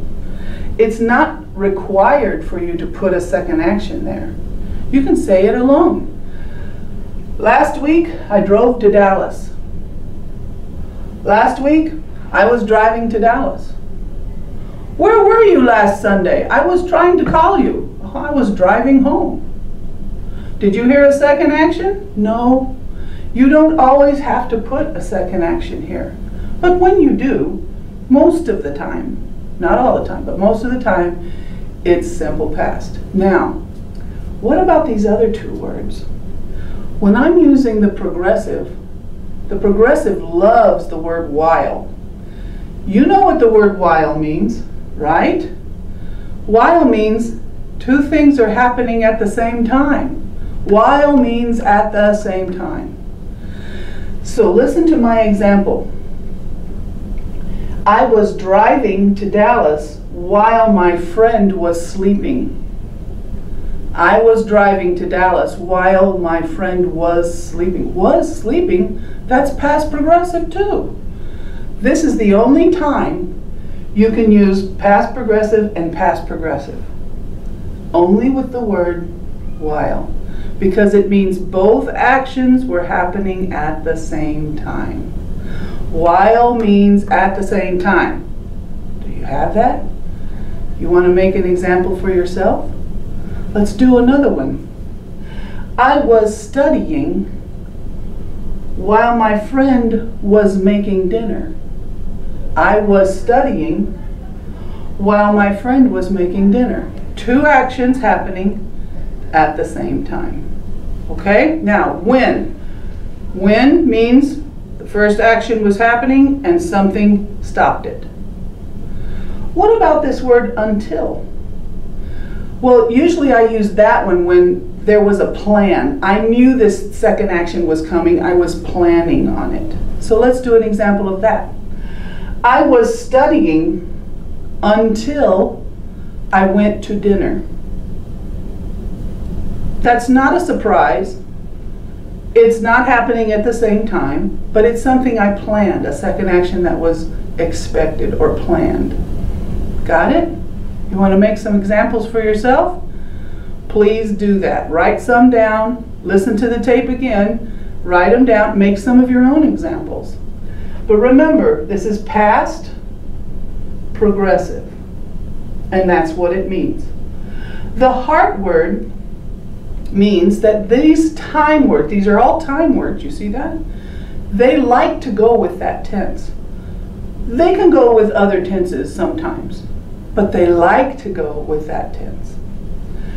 So you can use while, both actions can be progressive, or the second action can be simple past. But most of the time it's going to be simple past. So far, understand why these are best friends? They really can talk about the same action. It's just that this simple past doesn't usually give us many details. Time, how long did it take, when did you get there?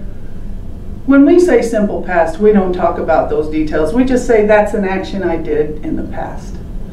But when we come to the progressive, it can be the same action.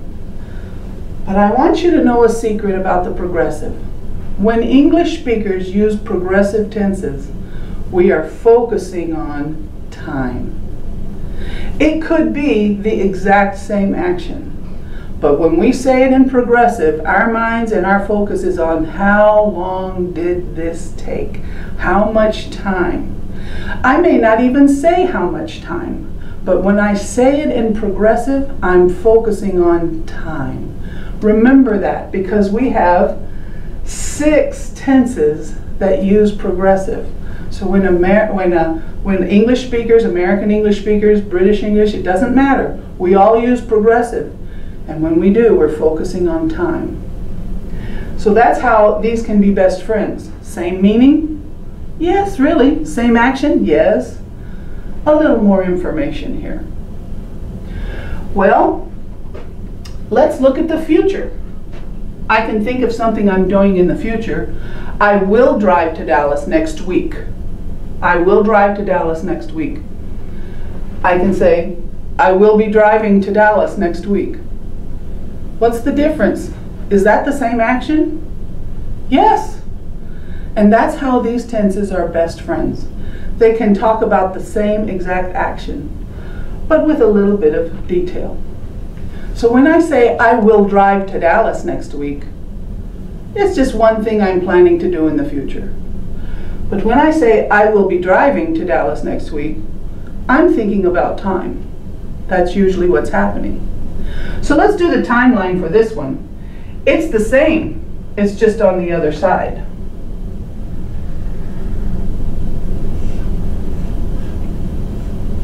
Again,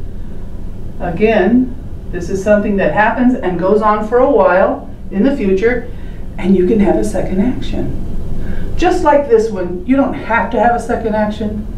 Same thing in the future. You don't have to have a second action. But when you do, we're using the heart words again. What heart words like this one? The same ones. When, while, and until. Here's the difference. When I use when with this tense, it's not an interruption like this one is. In the past, when we use when, it's usually an interruption. I was sleeping when you called me. Interruption. I'm not sleeping anymore. I was driving when I had an accident. Interruption. I'm not driving anymore. And I didn't really expect it. But when we use when in the future, we're not thinking about an interruption. It hasn't happened yet.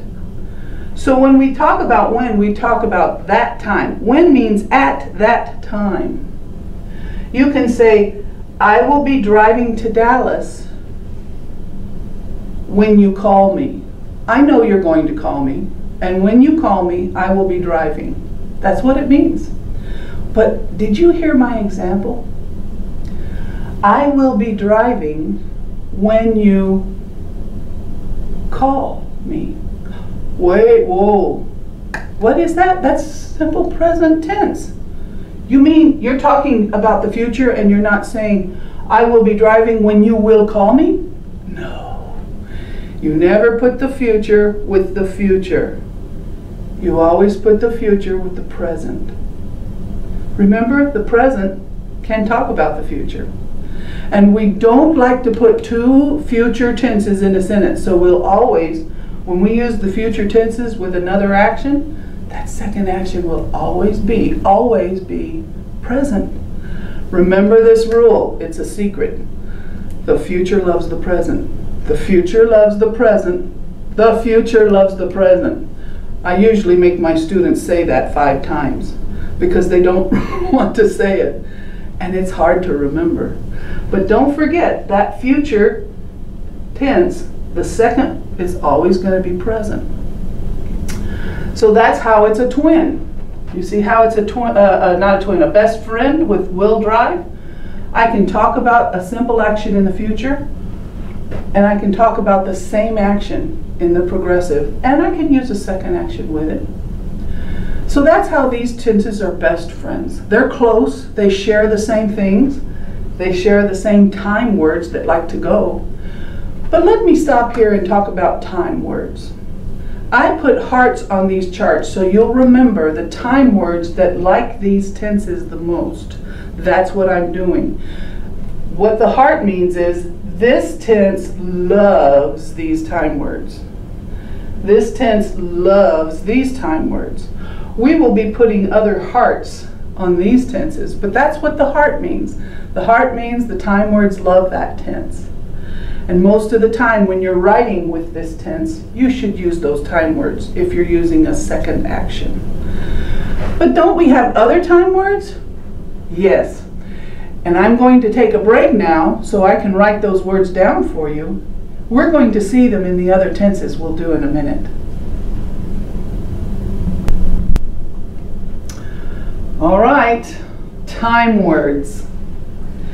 These are the words that you can use in the English language to make a time clause. What is that? I will be answering that question soon. But right now, I put the first 2 heart words, sets of heart words, on the chart. These are the other words that are used to make time clauses with these tenses. These tenses love these time words. So these are the words that can make a time clause. There are other words that you can use for time, like amount of time, like for, but they can't make a clause. I'll tell you why in a little bit. So let's look at this list first. The first two are very important, and you can use these with most of our tenses. But do you see what I wrote here? After does not mean future, and before does not mean past.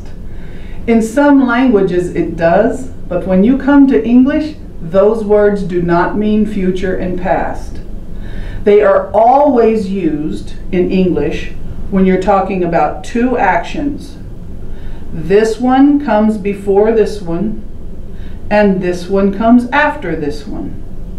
But both of those actions can be in the past, or both of those actions can be in the future, or even right now.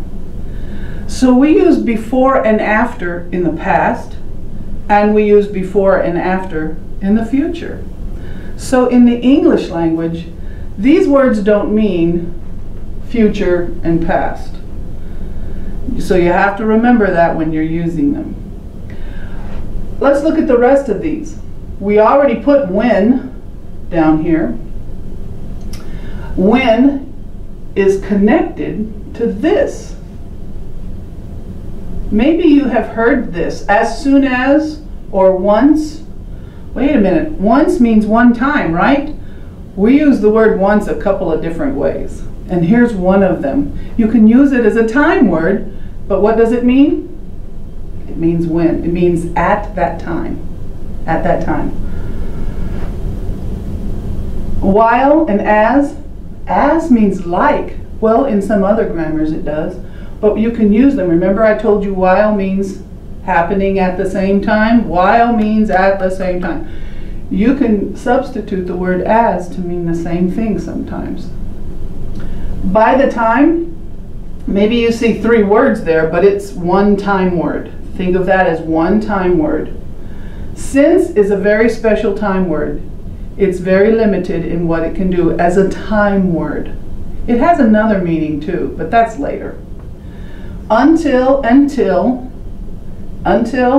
till. This is just a short way to write the same time word here. You saw it already. As long as, so long as means the same thing, whenever and every time.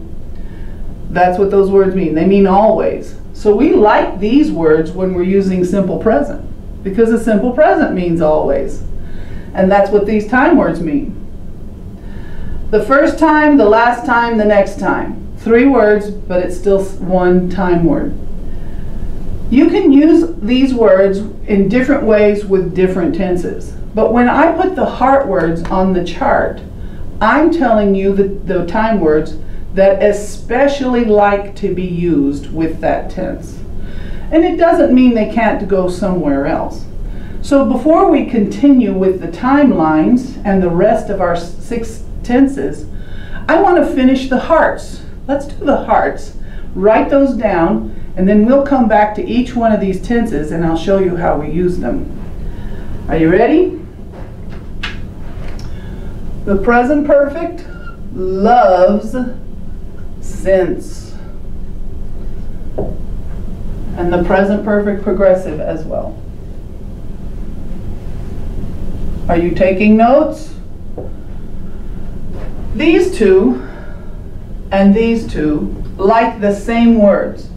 You can use before, by the time, and sometimes we even use the word when with these tenses.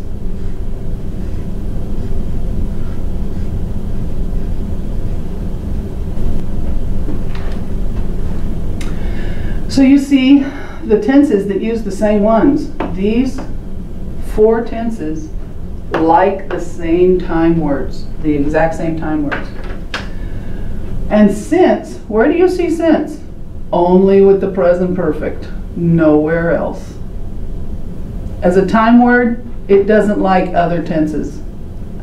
Please don't use it in the future. It doesn't work there. So since loves the present perfect, we're going to learn that in just a minute.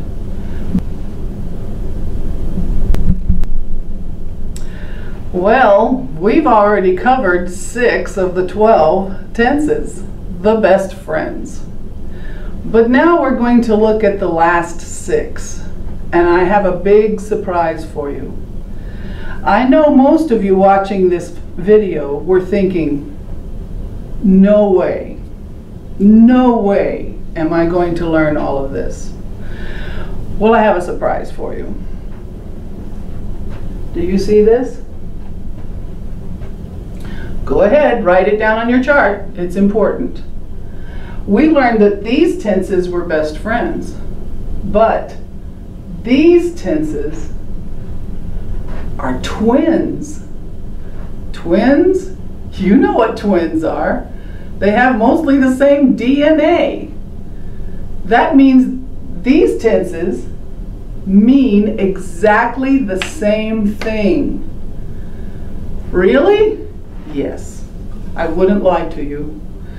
And it's always a surprise to my students when I tell them, when you have learned this, you already know this. When you have learned this tense, you already know this one. And when you've learned this one, you already know this one, because they're twins. The meaning is exactly the same. And I'm getting ready to show that to you with the first set of twins. So when I say present perfect, I always mean the twins. Because most of the time, you can change them out and it doesn't change anything. Remember what I told you about progressive? When English speakers speak in the progressive, what are they thinking about? Time. And remember what I told you the word perfect means? What does perfect mean in grammar? Perfect means completed, finished, done. So I can actually say the exact same action 2 ways. When I say it in perfect, I mean I'm focusing on this is finished, this is done work. When I'm saying the exact same action in progressive, I'm focusing on this is how long it took. This is time. And that's the difference between the tenses. There's also a small little difference, you know, just like twins. Twins can look almost exactly the same, but there are always these little tiny differences. It's the same with the twins in the verb tenses. The twins mean exactly the same thing, but these twins over here are a little more limited than this one. So let's learn what they mean. Let's start with the present perfect twins. First, I want you to look at perfect. Every time we see perfect, it's a verb 3. And we're going to use have and has. Remember, has is verb 5, and we use it with he, she, and it. So here's the timeline. Here's now and future. And you see the word since, because since loves the present perfect. Don't forget that. Since loves the present perfect. And we're also using the word for. For is not a time word, it's an amount of time word. And there's a difference. And you see this line going up to now because that's what the present perfect means. It means up to now. Or some of you like the word so far.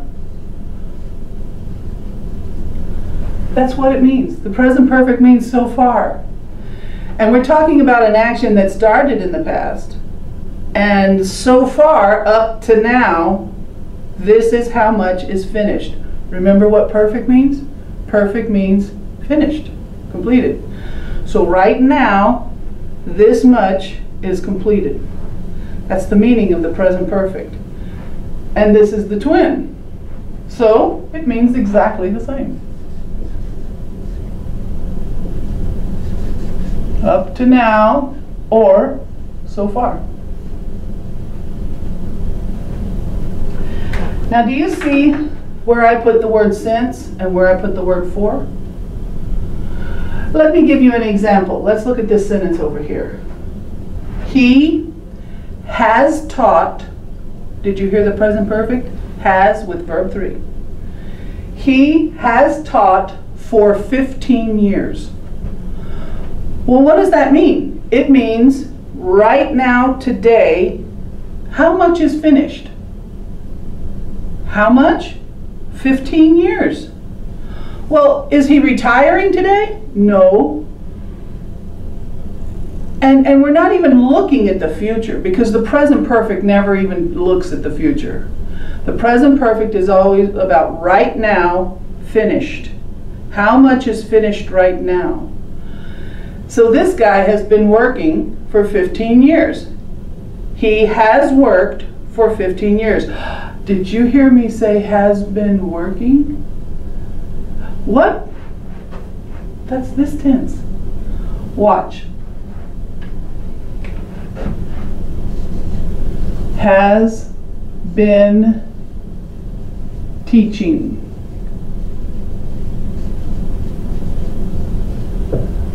You can use both and they exactly mean the same thing. They mean exactly the same thing.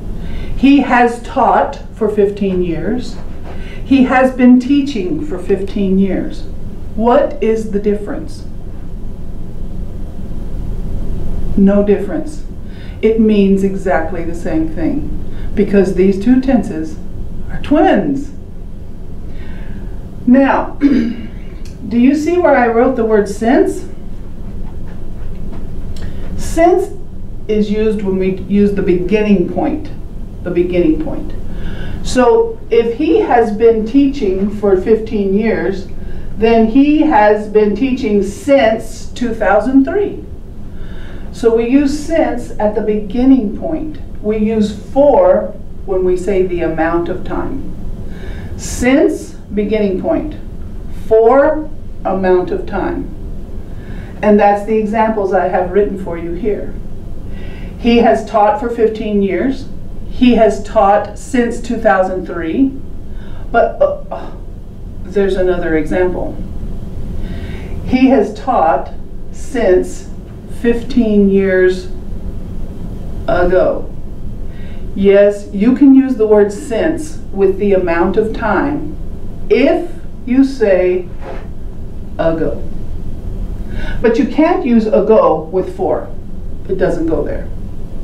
So since can be used for the point or the amount, but you have to say ago. Here's another example.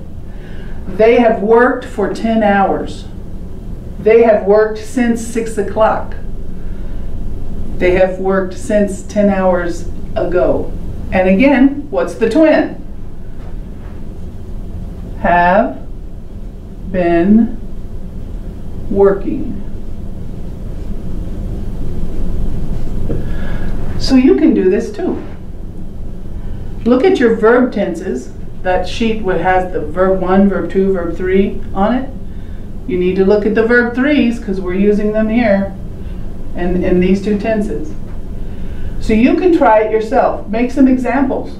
Try all 3 times. We can say for, since, or since with ago, and make your own examples. I did 2 for you here. I want you to practice because this is an important verb tense.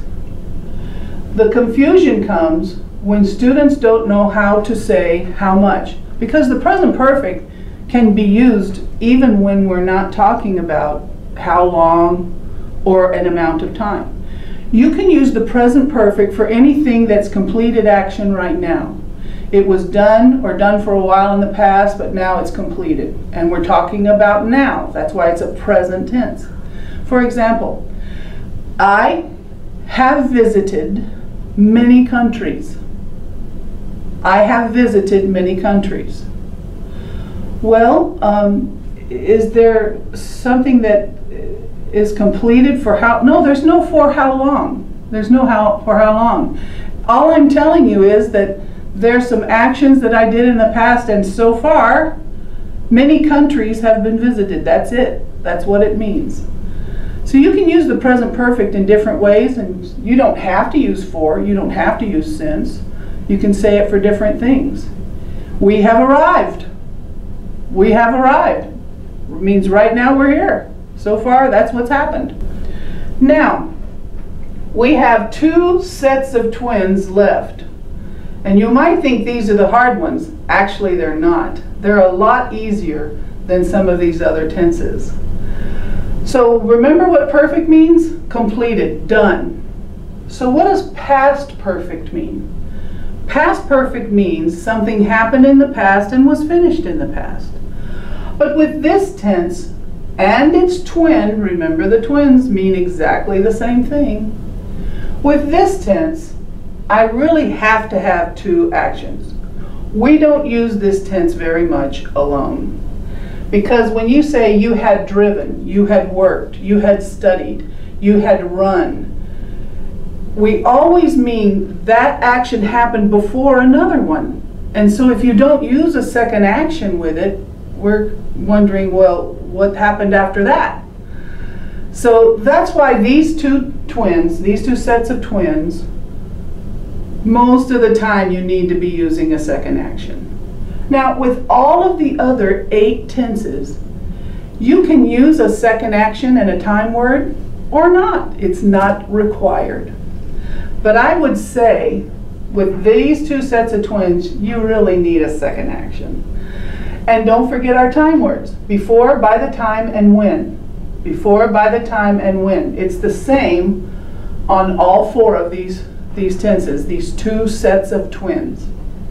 So what does past perfect mean? Past perfect means an action happened, 2 actions happened in the past. One happened first and was finished. That's the perfect part. This happened and was finished before the second action happened. Look at the tenses.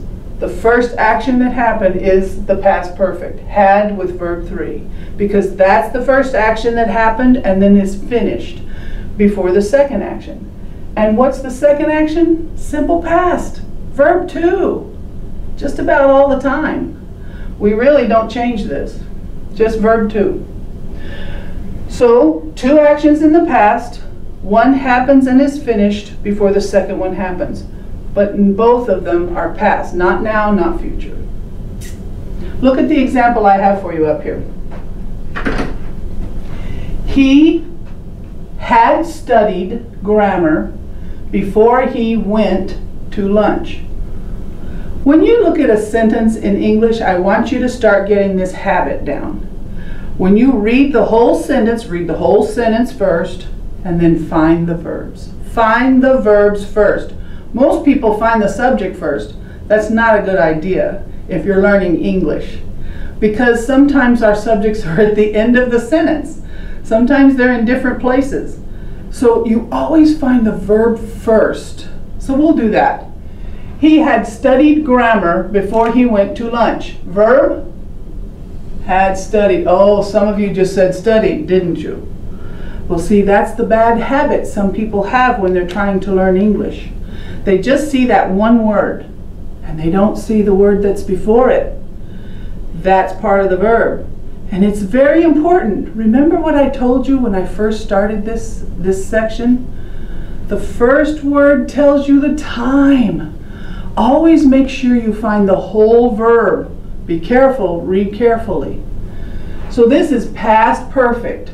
And then you see before he went to lunch. Where's the verb? Oh, there's a second verb. Went. So here's my subject and verb here.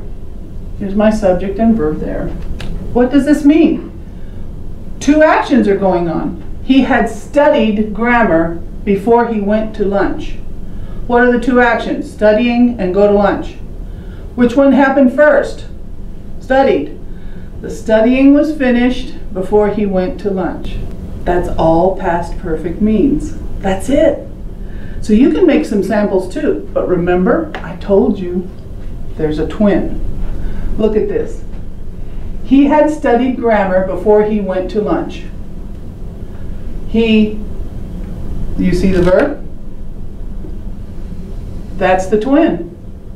He had been studying grammar for 2 hours before he went to lunch. There's a second one. It's the same action, right? It's exactly the same action. They're twins. So when I say it here, when I say it in perfect, I'm focusing on done, completed. But when I bring it over here and say it with the progressive, it's exactly the same action, the same thing happened. But when I use progressive, I'm focusing on for how long. Look at this. You see that? That's what this means. That red arrow I put on the timeline is required for these two tenses. You see there's one here too. And that's what it means. When I use this tense, I have to say for how long. You got it? You can't just say he had been studying grammar. We don't usually say that alone. We need some more information. Because whenever we use the progressive, we're focusing on time. And with these two tenses, you have to say the time. How long? So let me show you how these twins are a little different. I told you how twins are different. There's a little tiny bitty difference. They do mean exactly the same. But I want you to look at this example I wrote down. We had passed our test by the time we graduated. Oh, you see I'm using by the time and before? Do they mean different things? No. And with these tenses, before and by the time, exactly the same meaning. And even when you say when, it really is the same meaning. So it doesn't matter which one you use. They have the same meaning. Before and by the time. So, where's the verb? We had passed our test, subject, by the time we graduated. All right. Can I move this to the twin? That's written with this tense. We had passed our test by the time we graduated. What happened first? We passed our test, and then we graduated. Okay, the first action is done, and then the second action. But can I move this one to the twin like I did the first one? He had studied grammar. He had been studying grammar for 2 hours. Can I say we had passed our test? We had been passing our test. Does that work? No, it doesn't sound right. You know why? Because there are some verbs in the English language that you really can't use in progressive. You know why? Because you don't do it for an amount of time. You don't do it for a while. Here's another example. We had bought our car before we went on vacation. We had bought our car before we went on vacation. Can I say we had been buying our car for, it doesn't sound right. Because buying a car you do once, you don't continue to do it for a while. So, most actions you can say over here in the perfect. But when you move the action to the twins, you can only do that with actions that you can do for a while. And so those are the past perfect twins. Now let's look at the future perfect twins. It's really easy because they're exactly the same, it's just on the other side. You see, we have past perfect, 2 actions in the past, 2 actions in the future. And the rules are just about the same. The future perfect, there's 2 actions in the future. The first action is going to happen and be finished before the second action happens. So it's just like the past perfect, it's just in the future. It's exactly the same. So look at the example I gave you here for the future perfect. Let's read the sentence and find the verb. I will have driven to Dallas by the time I call my family. Before I call my family, when I call my family, it doesn't matter which one you use. It's a time word. Will have driven. This might be completely new to you, that when I tell you to underline a verb, I'm underlining 3 words, or sometimes 4. But remember, if the verb has 2 or 3 or 4 words, it's still just one verb. So when you're finding the verb, make sure you find all the words, because the first word tells you the time. That's the important part. So here's the future perfect. I will have driven to Dallas by the time I call my family, my friend. Do you see this? Present tense. I want you to look down here. Every time I have a future with another action, what is that second action? Present. Every time I have future with another action, present. Future, present. Remember, future loves the present. Future loves the present. Future loves the present. Don't forget that. Don't use past, and don't use future with it. All right? Now, it's just like this one, because when I move it to the twin, you have to tell me for how long. So I didn't write the second example, but I think you can probably do it now.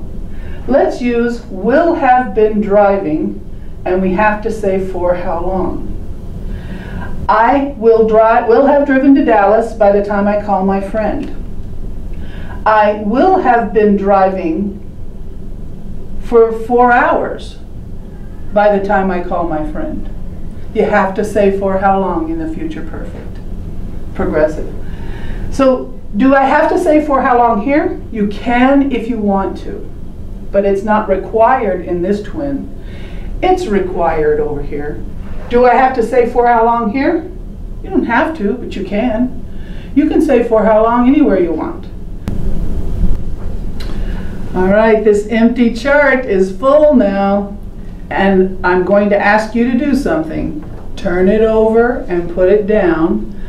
I'm going to teach you now how to recognize any of those verb tenses when you see them in a sentence. Are you ready? I'm going to teach you how to read them now. Remember what I taught you. The first word tells you the time, and if you see verb 3, you say perfect, and if you see verb 4, you say progressive. All right? So first word tells you the time. You're going to say past or present or future. Then if you see verb 3, you say perfect. You see verb 4, you say progressive. If you see a verb 1, don't say anything. Are you ready? Let's try this. Future. Simple future. When you see verb 1, say nothing. Next one. Present. It's verb 3. What do you say? Perfect. Present perfect. Next one. Present. Progressive. That's verb 5. That's right, you remembered. It's verb 5. It's present tense. Past. Perfect. Future. Don't say anything when you see verb 1. Future. Progressive. Future. Oh, are you stuck here? You see the word read. If you'll check your list, I want to show you something. The verb read, verb 1, verb 2, verb 3, is exactly the same spelling. It looks like read, read, read, but it's not. It's read, read, read. Reading, reads. So when you see this word, how do you know if it's verb 1 or 2 or 3? Remember what I told you? Look at the word before it. After have, has, had, always comes verb 3. So if you see have or has or had, the word after it is always verb 3. No exceptions. So let's read this tense. Future, perfect. Present. Did you remember this is verb 3? Been is verb 3. Let's say it. Present, perfect, progressive. Okay, ready? Future, perfect, progressive. Okay, you're getting pretty good at this. Caught. Okay, here's the problem again. Catch, caught, caught, catching, catches. So verb 2 and verb 3 are exactly the same. How do I know if it's verb 2 or verb 3? Do you see anything with it? No, because verb 2 is always alone. No other verbs with it. So you know this is simple past. What's this? Verb 1, present. Past, perfect. Future, progressive. Past, perfect, progressive. That's how you read all the tenses in English. But wait a minute, something's happening here. You see modals. And this is where my students always get nervous. No modals. I don't understand modals. I don't get it. I'm going to show you a big surprise. It's so much easier than you thought. Remember the list of modals we wrote down in our notes earlier on this DVD? That's all the modals. That's the first surprise. The first surprise was the list is kind of short. But now when you're looking at them with other verb words, now it's crazy. No, it's not. I'm going to show you a secret.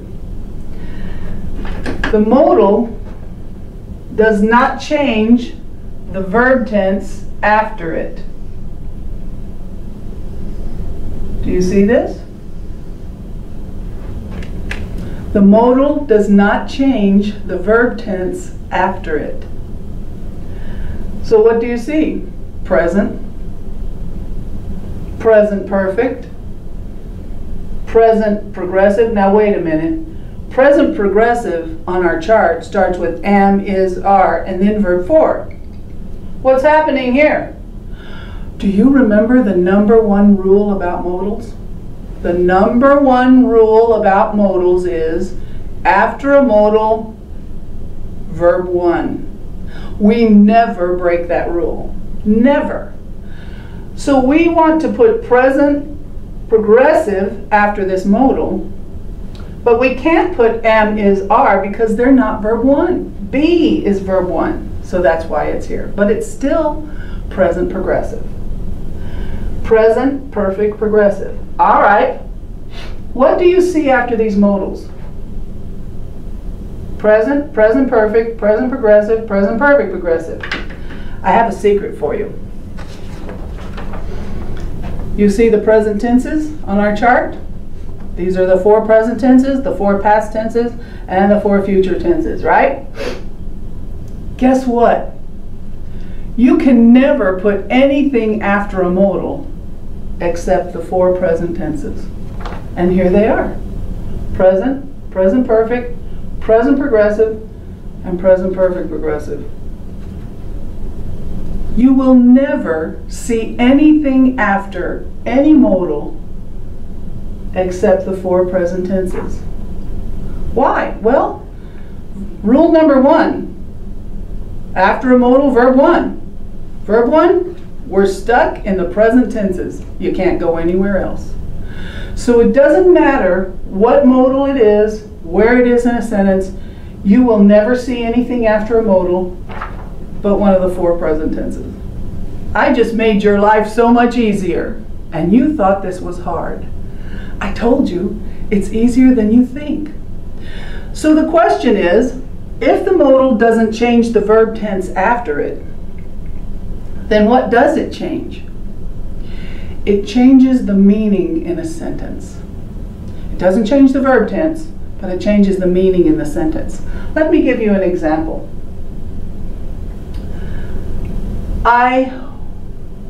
Let's take the modal off. I have been visiting my grandparents.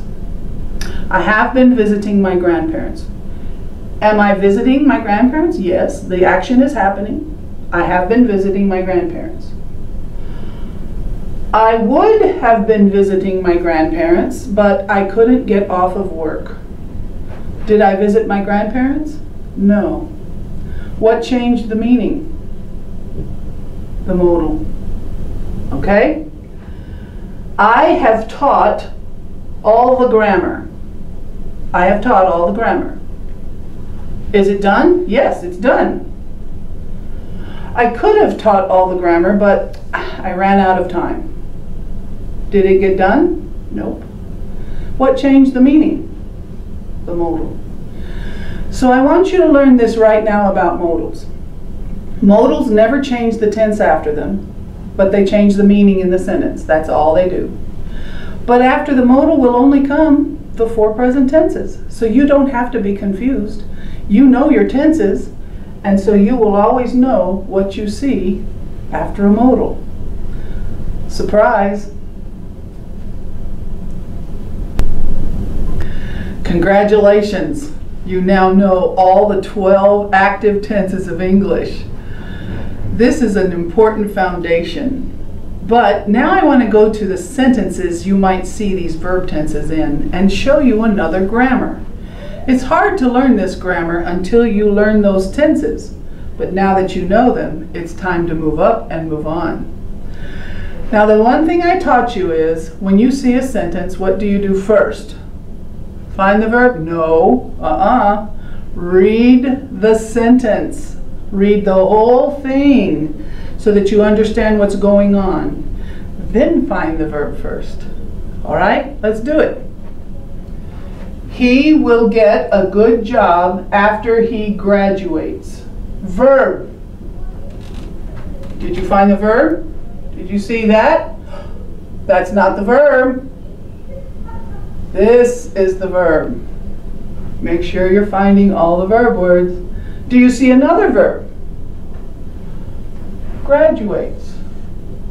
So he graduates, he will get a good job. So in this sentence we have 2 subjects and 2 verbs. There's a subject and verb over here and another subject and verb over there. What's going on? Well, you read the whole sentence. Can you tell me what part of this sentence is the main part? The main part of the sentence. What do you think? The first part. You're right. This part right here, we call it the main clause. Okay, what's a clause? I promised to tell you. Look over here. Earlier on the DVD, I was showing you prepositions. And I showed you how a preposition is never alone. It always comes with a noun or a pronoun, and they act together like one thing. And I put parentheses around them because it's just a phrase. So what's a phrase? It's a group of words. Can be 2 or 3 or 4 or 5 words, doesn't matter, but just a group of words. And that group of words is acting together like one thing in the sentence. So I use the word clause now. What's the difference between a phrase and a clause? Here it is. A clause is a group of words with a subject and a verb. That's the difference. A clause has its own subject and verb. So now we have a subject and verb over here, but we have another one over here. This one we call the main clause. We call it the main clause because if we left off the other part, that part of the sentence will make complete sense. I can say, he will get a good job. And that makes sense. It's a good sentence. But if I say, after he graduates, can I say that alone? No. It needs this part of the sentence for its meaning. So it's the other clause, we call it. We have lots of different kinds of clauses in the English grammar, but the most important one for you to learn first is this kind. So when I mark a clause, I do it this way. Because the brackets show me that's not a phrase. Phrases we do like this. But the brackets tell me that's a clause. Why? Because it has its own subject and verb. A clause is a group of words that has its own subject and verb. Now this kind of clause relates to the verb tense chart you just finished. Remember the heart words? Is that one of them? You see these heart words? They're time words. Time, time, time. They're always about time. So we call this a time clause. Time clauses always start with a time word in that list that I gave you earlier. Those time words, before, after, by the time, when, while, until, as soon as long as, the next time, all of those words can start a time clause in English sentences. So that's a time clause. Let's look at the next sentence and find the clause. We had left the party before he arrived. Verb. Did you find the whole verb? Good. What tense is this? Come on, tell me. Past perfect. Okay. Do you see another verb? Past. All right. Where's the time clause? Did you find the time word? Mark it. Let's do the next one. I have worked here since I arrived last month. Verb. What tense is that? Present perfect. Do you see another verb? Yes. Where's the time clause? It starts with the time word. Okay, let's do the next one. This one's long. They will have been studying for 2 hours by the time they go to the gym. Verb. Oh, did you find the whole verb? What tense is this? Future, perfect, progressive. They. Mark your subjects so you don't forget them. Where's the time clause? No, that's not a time word. That starts a clause. That's a phrase. That's a time phrase. It's not a clause. Do you know how we know it's not a clause? There's no subject and verb in there. It's just a phrase. Where's the clause? It starts with the time word. By the time they go. Remember, future loves the present. Don't forget that rule. Future loves the present. You want to say by the time they will go. No, don't do that. It's always wrong when you do that. Well, I've got another one here. She was watching TV while I made dinner. Verb. What verb tense is this? Past, progressive. Where's the other verb? Made. Where's the time clause? Find the time word. While. And the last one. It's a little different. Every time I see him, I say hello. Where's the first verb you see? And where's the other verb you see? I want to show you something.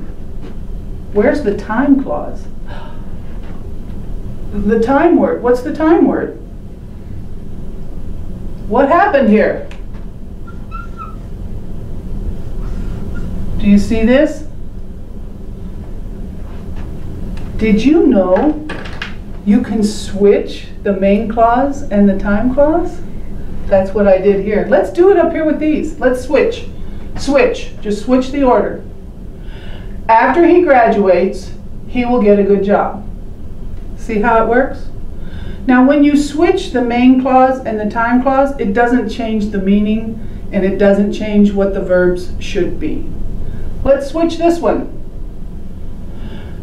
Before he arrived, we had left the party. Let's switch this one. Since I arrived last month, I have worked here. Let's switch this long one. By the time they go to the gym, they will have been studying for 2 hours. Let's switch this one. While I made dinner, she was watching TV. And this one is already switched, so let's switch it back. Start with the main clause. I say hello every time I see him. So now you've learned what a clause is. There are different kinds of clauses in English. There are if clauses, and they come next, and then there's noun clauses and adjective clauses. Lots of clauses. But every time you see the word clause, what is it? It's a group of words with its own subject and verb. And with time clauses and if clauses, you can switch them. So here's the rule. I drew an arrow here to show you a comma. When you switch and start with the time clause, that's when you put a comma. But when you start with the main clause, no comma. See my sentences here? There are no commas until I started with the time clause. You got it? You did a good job. We'll go on to the if clauses next. Clauses. We learned that a clause is a group of words that has its own subject and verb. And we learned that there's a main clause, the main part of the sentence, that can stand by itself. And then there's this other clause. And we learned that we called some of them time clauses. And this is what we found are the verb tenses that can be in time clause sentences. So in the time clause, you can have present, or past, or present, or past. And over in the main clause, you can have the present, the past, the future, and present perfect. Remember when we learned the present perfect twins? Since loves the present perfect. So anytime you have present perfect with since, in the time clause with since is going to be verb to, simple past, every time. So we have 4 rules for these clauses. Now, I want to show you a different kind of clause. They're the if clauses. Now, in English, we have 4 basic rules for the if clauses. You may hear English speakers using if clauses in all kinds of ways that don't fit these 4 rules. Don't worry about it. This is the basic way that they work grammatically in the correct grammar. So I'll teach you the basic rules. If you hear something that doesn't go by the rules, well, it's just one of those crazy English exceptions. Or it's people using their grammar badly. But nonetheless, let's look at what we have here. First sentence. He always goes to the beach if he has time. I have taught you, always read the sentence completely before you look for anything. And the first thing you look for is the verb, not the subject. Look for the verb first. So what's the first verb you see? Goes. Did you think always was part of the verb? No, always is an adverb. Goes, present tense. Do you see another verb? Has. So here's my subject here, my subject here. And where's the if clause? Well, of course it starts with if, so that's pretty easy to find. Let's mark the if clauses. And here's this one.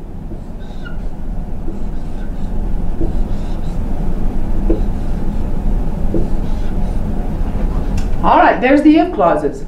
Remember when we learned the time clauses, we learned that you can switch them with the main clause. You can do exactly the same thing with the if clause. And if you switch and start with the time clause or start with the if clause, that's when you put a comma.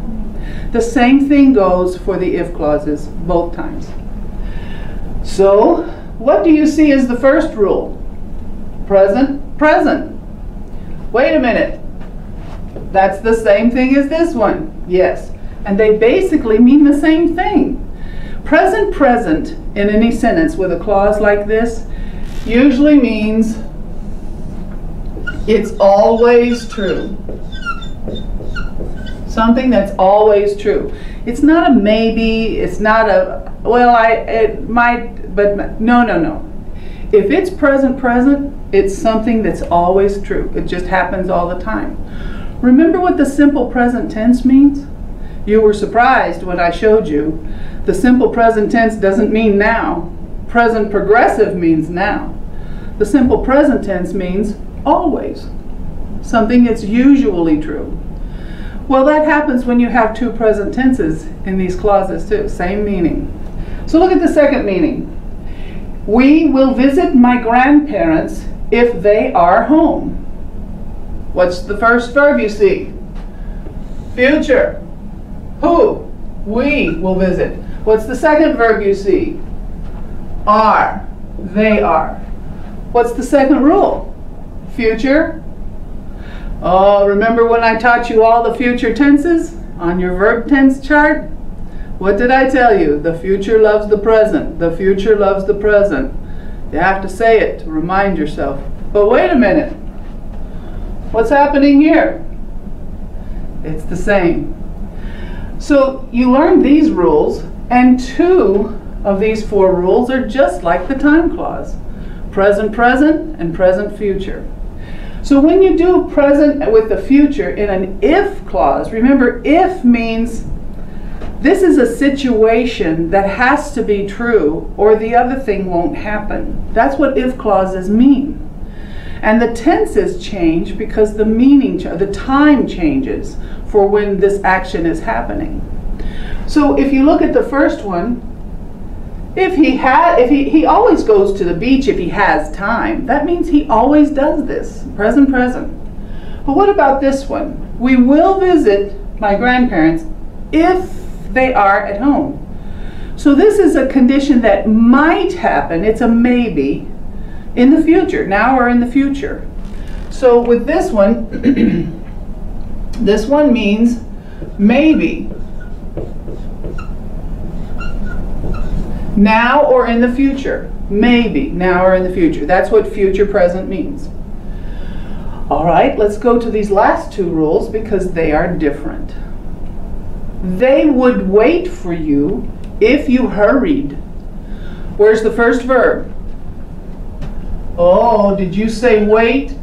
And did you not see that modal? The modal would? Don't forget, modals are verbs. And every time you see it, it has to be part of the verb. Who would wait? They. That's how you find your subject.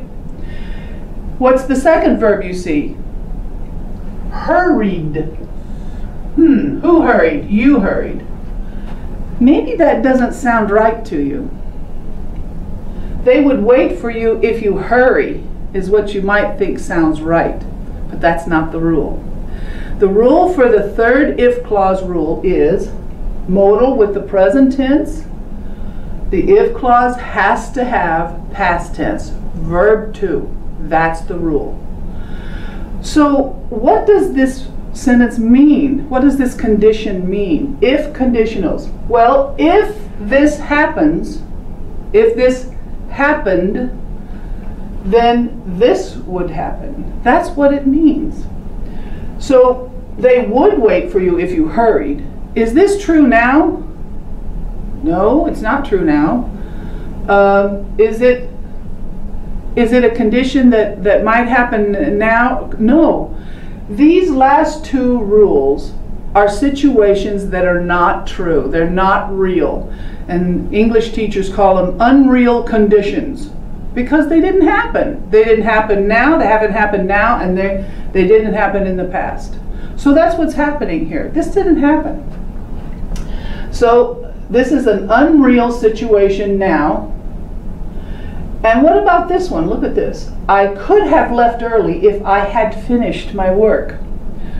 What's the first verb you see?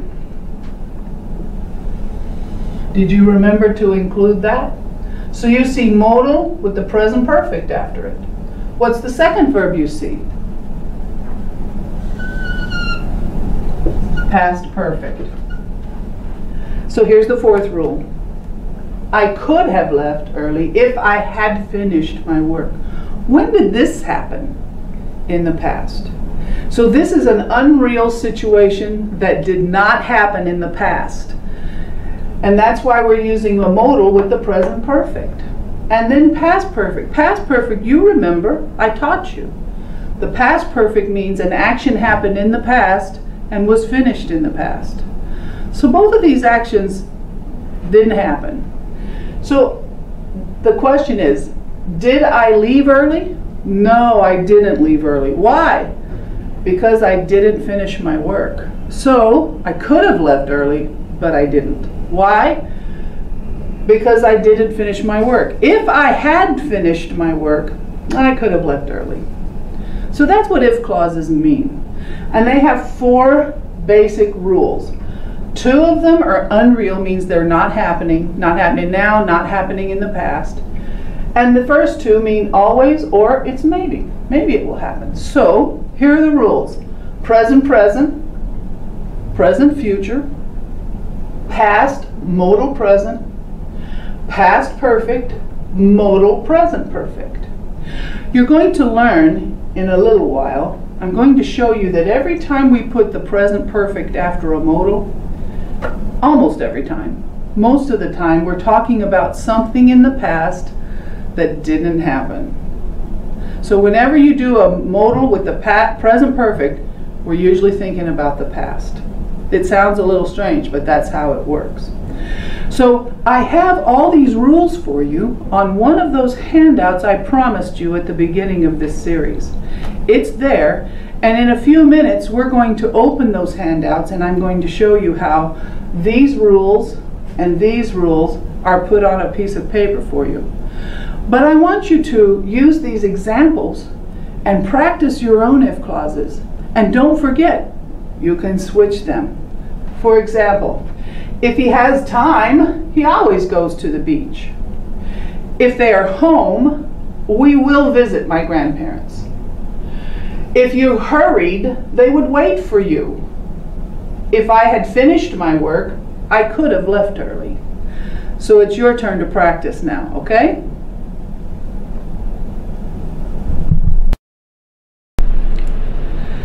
All right, it's time.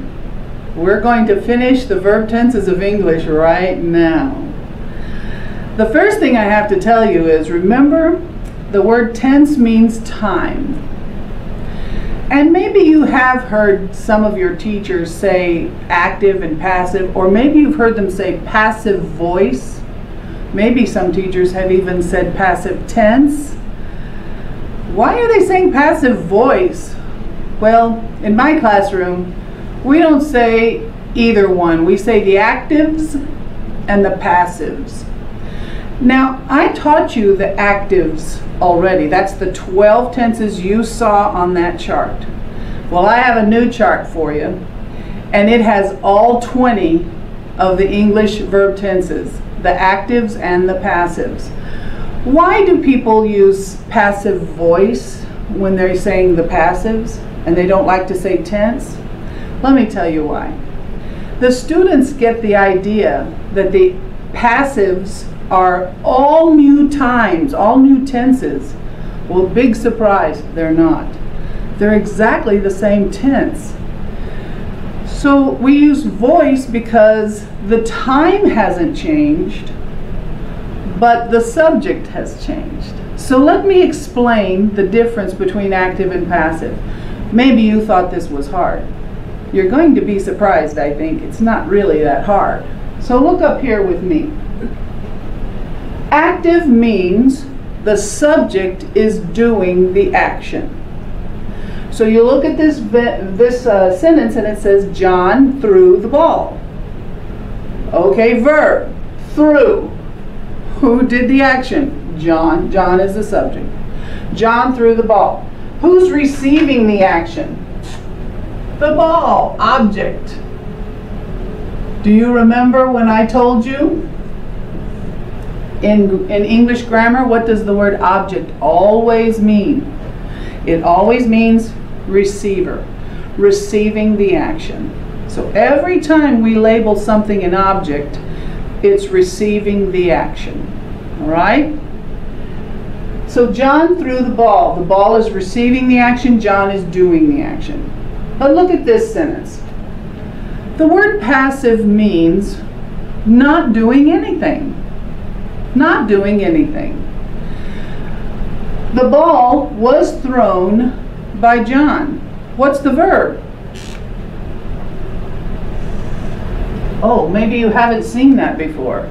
Because when I taught you the actives, I showed you am, is, are, was, were, will be, verb 4.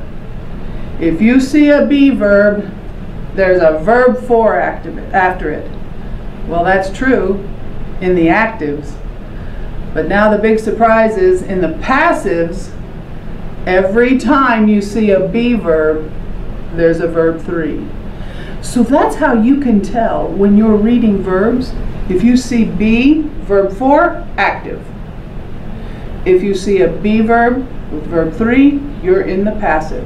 So what does passive mean? Look at the sentence again. Was thrown. What was thrown? The ball. So wait a minute, the ball's not doing any action, but it's the subject. That's what passive means. The only difference between our actives and passives is who's doing and who's receiving in the subject position. That's all the difference. It's not a different time. If it's past perfect passive, it still means the same thing as the past perfect. If it's present passive, it still means the same thing as the simple present tense. The time, meaning the rules for the time that I taught you on the 12 actives, all of them mean exactly the same thing in the active and the passive. And see, that's why some teachers say the word passive voice, because they don't want to give you the idea that it's a different tense, a different time.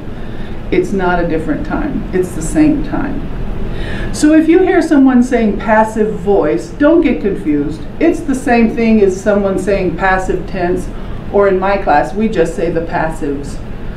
All right? It's the same time. So look at these sentences again. In this sentence, the subject is not doing, the subject's receiving, and that's why we had to change the verb. But who's doing the action? John is still doing the action.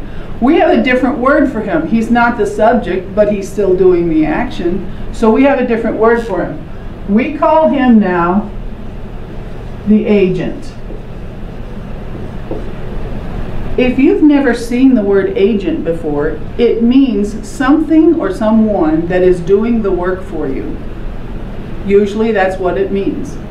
And so in a passive sentence, the subject's receiving, and the agent is the one that's doing it, but he's not the subject. So to make it easy, what's the difference between active and passive? Active, subject doing. Passive, subject receiving. That's the only difference. Because the tense, the time of the action is exactly the same. If you look at these two sentences, you can tell. John threw the ball. The ball was thrown by John. Is that exactly the same action? Yes, it is. It's saying the same thing two different ways. So here's the next thing you need to know about passive. It's not that hard. Passive means the subject's receiving the action, not doing it. The other thing you have to know about passive is this. If you cannot have an object in an active sentence, you can't make it passive. Because if you don't have an object to move over to the subject, you can't make passive. You can't do it at all. So let's look at what the passives look like. You see the new chart that I gave you? Yeah, we're going to get it out. We're going to look at it together. But it's on the board now. So let's look at this chart. Here's your present, your active tenses, all the present tenses, all the past, 4 past tenses, and all the future tenses. 4, 4, and 4, just like we had before. You already learned all these actives. So now look where I put the passives. Why did I put the passives here? Because I want you to remember, they're not a different time. Remember when I wrote up here always or future? And I told you what it means. It means something that always happens, not happening now. Remember over here, when I put above there, I put now or future. The passives mean exactly the same thing, time, as the actives do. The only difference is subject doing or subject receiving. That's the only difference. And because the subject's not doing the action, we have to change the verb. So here's how we do it. Drive, am, is, are, driven. Was, were, driven. Will be, driven. Have, has, been driven. Had been driven. Will have been driven. Am, is, or are being driven. And was or were being driven.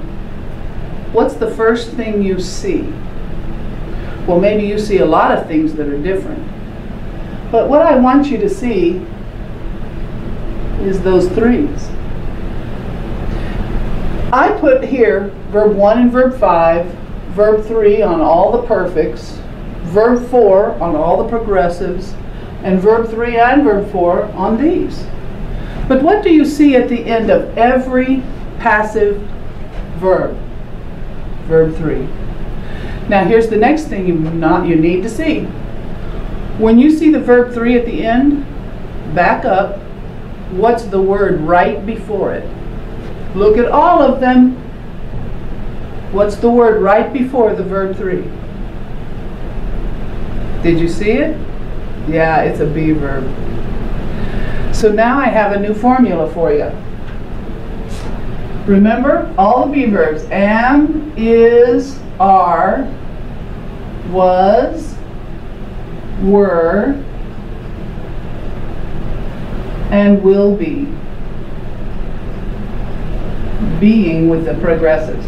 If you see a be verb, am, is, are, was, were, will be, verb 4 if it's active. Verb 3 if it's passive.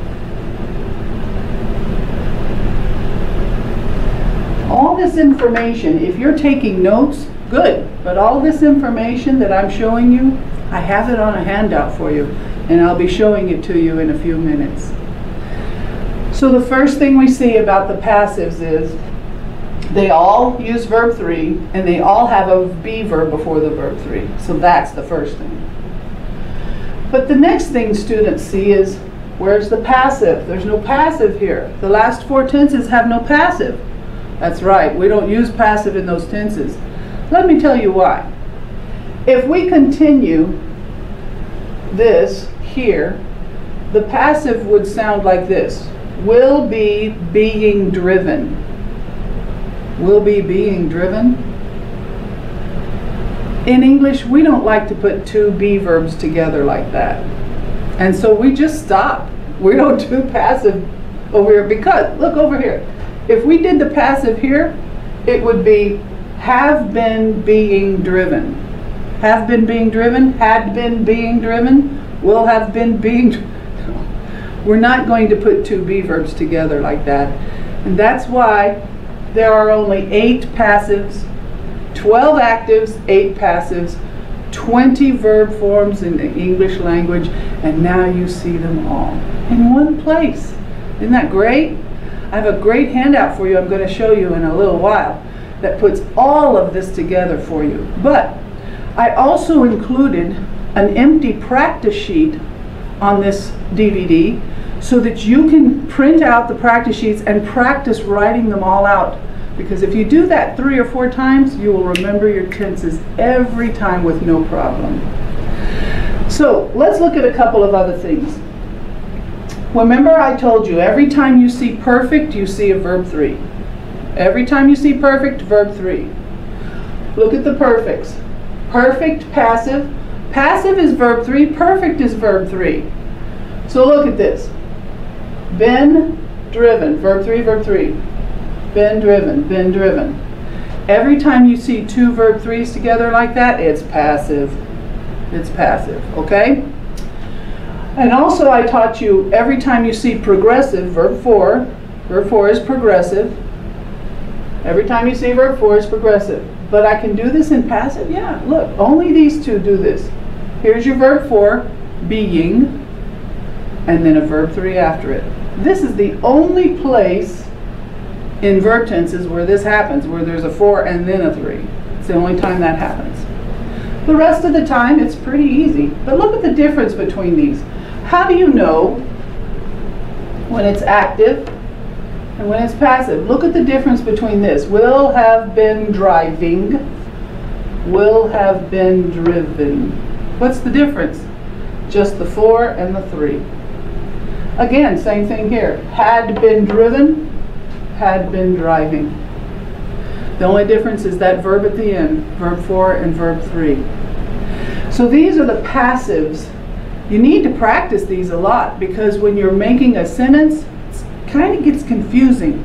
If you try to write with passive and you're not used to it, maybe you will start with an active verb and go, I was being driving, and you get confused. Try this. If you want to practice some passive sentences, try this. Start with an active sentence, like I did. Start with a simple active sentence that has an object. You have to have an object or you can't make passive. So start with a simple active sentence, make an object. Move the object to the subject and change the verb. Do that a few times and you'll get used to it. So let me warn you about one more thing before we leave the passives. One more thing.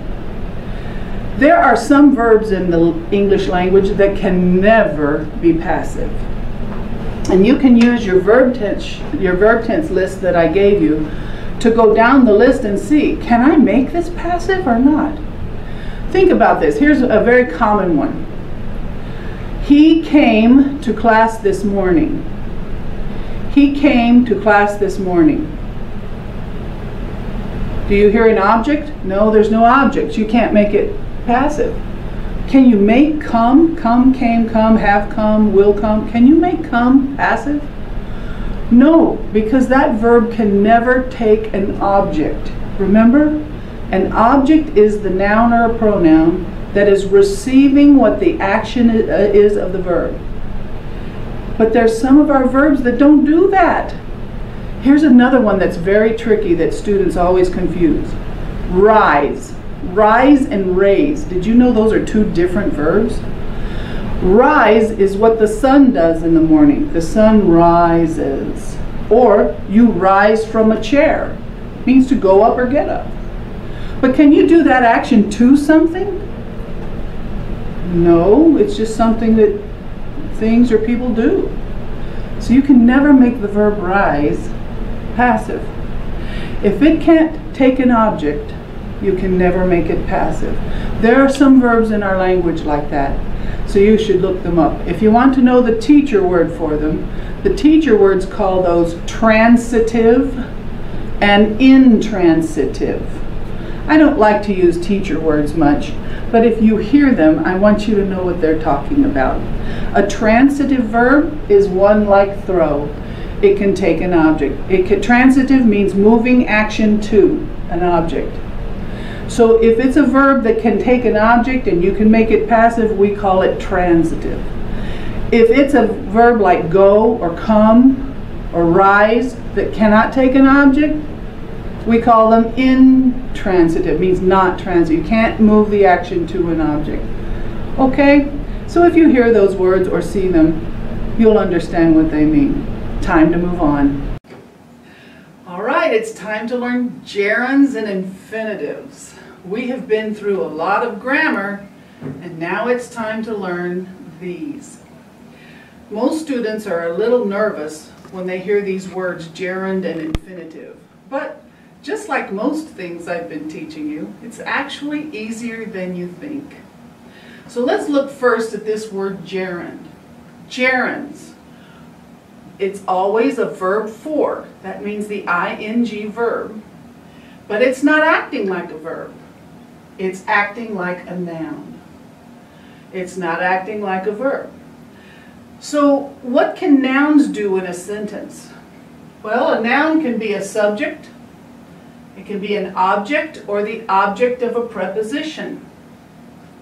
So here's an example. Swimming is my favorite sport. Remember what I taught you. What is the verb first? Find the verb. Did you say swimming? A lot of my students say swimming, but the verb is. So what is? What is my favorite sport? Swimming. You see, it's a verb for, but it isn't the verb. It's the subject of the sentence. Well, it can be an object too. Let's look at this sentence. I really like swimming. Verb. Like. Who likes? I like. What do I like? It's not part of the verb. It's the object. It's the thing I like. Object. So let's look at this last example. He always talks about swimming. Verb. Talks. Who talks? He talks. Now, what do you see here? Remember when I taught you prepositions earlier? That's a preposition.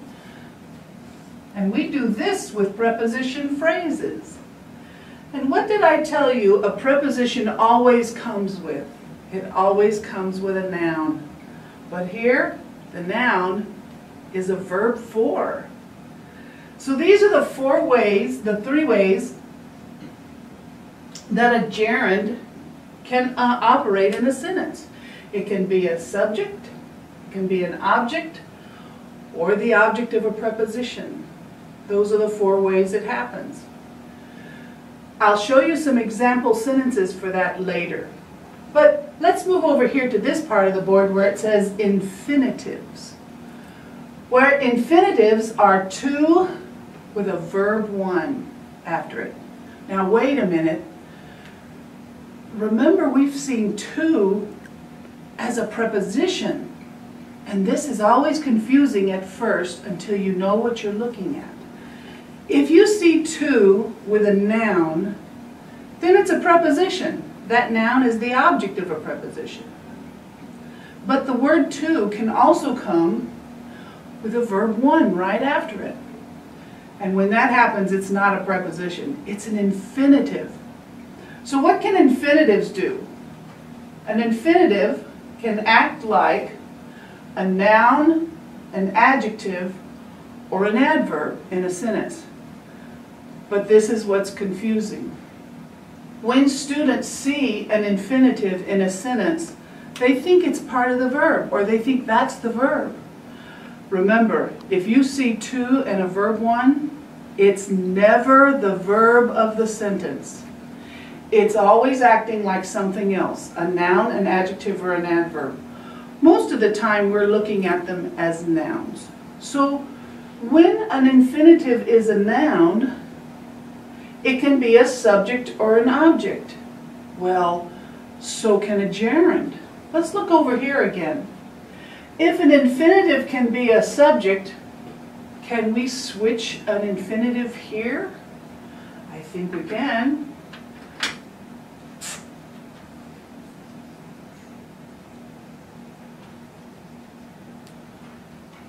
To swim is my favorite sport. It doesn't sound right, does it? But it is. Because an infinitive can act like a subject, just like a gerund can. And here's a little hint for you. If you ever see a gerund acting like a subject, you can always switch it out with an infinitive. They can always switch out. Well, you see, an infinitive can also be an object. What you don't see here is that it can't be the object of a preposition, because the word to acts like a preposition sometimes. So even though a gerund can be a subject, an object, and an object of a preposition, when an infinitive is acting like a noun, it can only do these first 2 things. So if you're looking here, can you put an infinitive there? Yes, you can. I like to swim. I like swimming. I really like swimming. I really like to swim. They're both the same. They're both correct. So when an infinitive is a noun, it could be either one of these things. But here are the other 2 things infinitives can do. Infinitives can act like adjectives or adverbs in a sentence. Let's look at that sentence the first one is in. I have plans to visit Texas next week. What's the verb? Did you say to visit? No, no, no. Infinitives are never acting like the verb. Where's the verb? I have. What's the subject? I. I have what? I have plans. So plans is a noun. And the rest of the sentence is what we call an infinitive phrase. Remember what a phrase is? A phrase is a group of words, but it doesn't have its own subject and verb. It's just a group of words. So now you're seeing that an infinitive can be in a phrase. Gerunds can too. I'll show you those sentences in a minute. So this is how we mark it. And if it's acting like an adjective, it's describing a noun. What noun is it describing? The one right before it. So that's how an infinitive can act like an adjective. Well, let's look at this. Remember what adverbs do?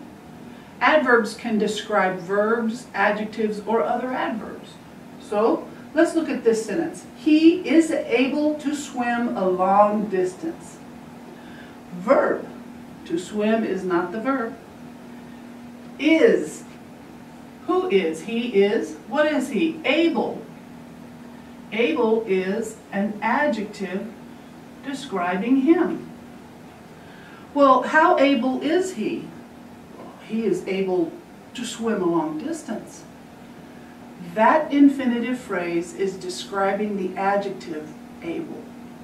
Anything that describes an adjective is an adverb. So this is how we mark it.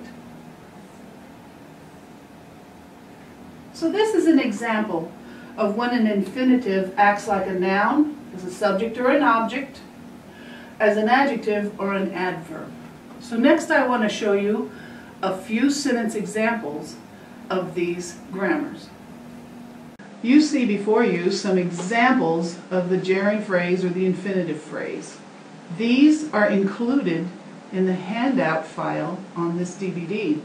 But I wanted to show you what it looks like when a gerund is in a phrase or an infinitive is in a phrase in a sentence. Let's look at number 1 on the gerund phrase. Keeping a light on in the house discourages robbers. Did you find the verb first? That's right, discourages. What discourages robbers? Keeping a light on in the house. That whole phrase starts with a gerund, keeping, but the whole phrase together is acting like the subject of the sentence. So that's what a gerund phrase looks like when it's acting like a subject. Look at number 2. Mrs. Jones enjoys playing bridge. What's the verb? Enjoys. No, playing is not part of the verb. Who enjoys? Mrs. Jones enjoys what? What does she enjoy? She enjoys playing bridge. Playing bridge is the object. It's the thing she enjoys. The gerund is playing, and it's in a phrase. So this gerund phrase is acting like the object of the sentence. Look at number 4. Standing during a 2-hour meeting is not my idea of fun. What is the verb? Be careful. Is. That little word in the middle. Is not my idea of fun. What is not my idea of fun? Standing during a 2-hour meeting. That's the gerund phrase.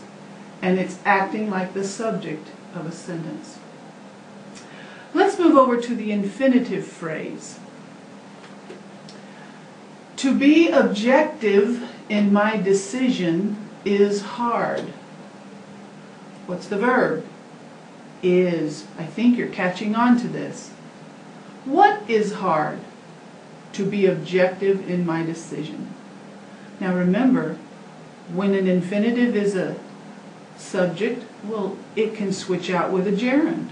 Can you say, Being objective in my decision is hard. Yes, that's also correct. But what about number 1 on the gerund phrase? That's a subject. Can I switch it out with an infinitive? Keeping a light on in the house discourages robbers. Can I say, to keep a light on in the house discourages robbers? Yes, that's also correct. So look at number 2 on the infinitive phrase. It's a question. Does Joan have enough money to buy lunch? Verb, does have. Joan does have. What does she have? Enough money. Enough? How much is enough? Enough to buy lunch. So that's where an infinitive is describing the adjective enough. So these 2 sets of sentences are in the file on this DVD. You can print these out and you can practice them yourself. After you have learned all your English verbs, which we did on this DVD, we learned all the active and the passive verbs. So when you have learned those, then it's time to look at this. I learned that some of my students really like to have a formula when they're learning even grammar. So I made all of the 20 tenses, the 20 verbs, active and passive, into a formula for you. At the top you see the be verbs. Am, is, are, was, were, will, be. And then in the middle you have, has, had, will, have. Those 2 sections cover all 20 of the verb forms of English, the verb tenses, active and passive.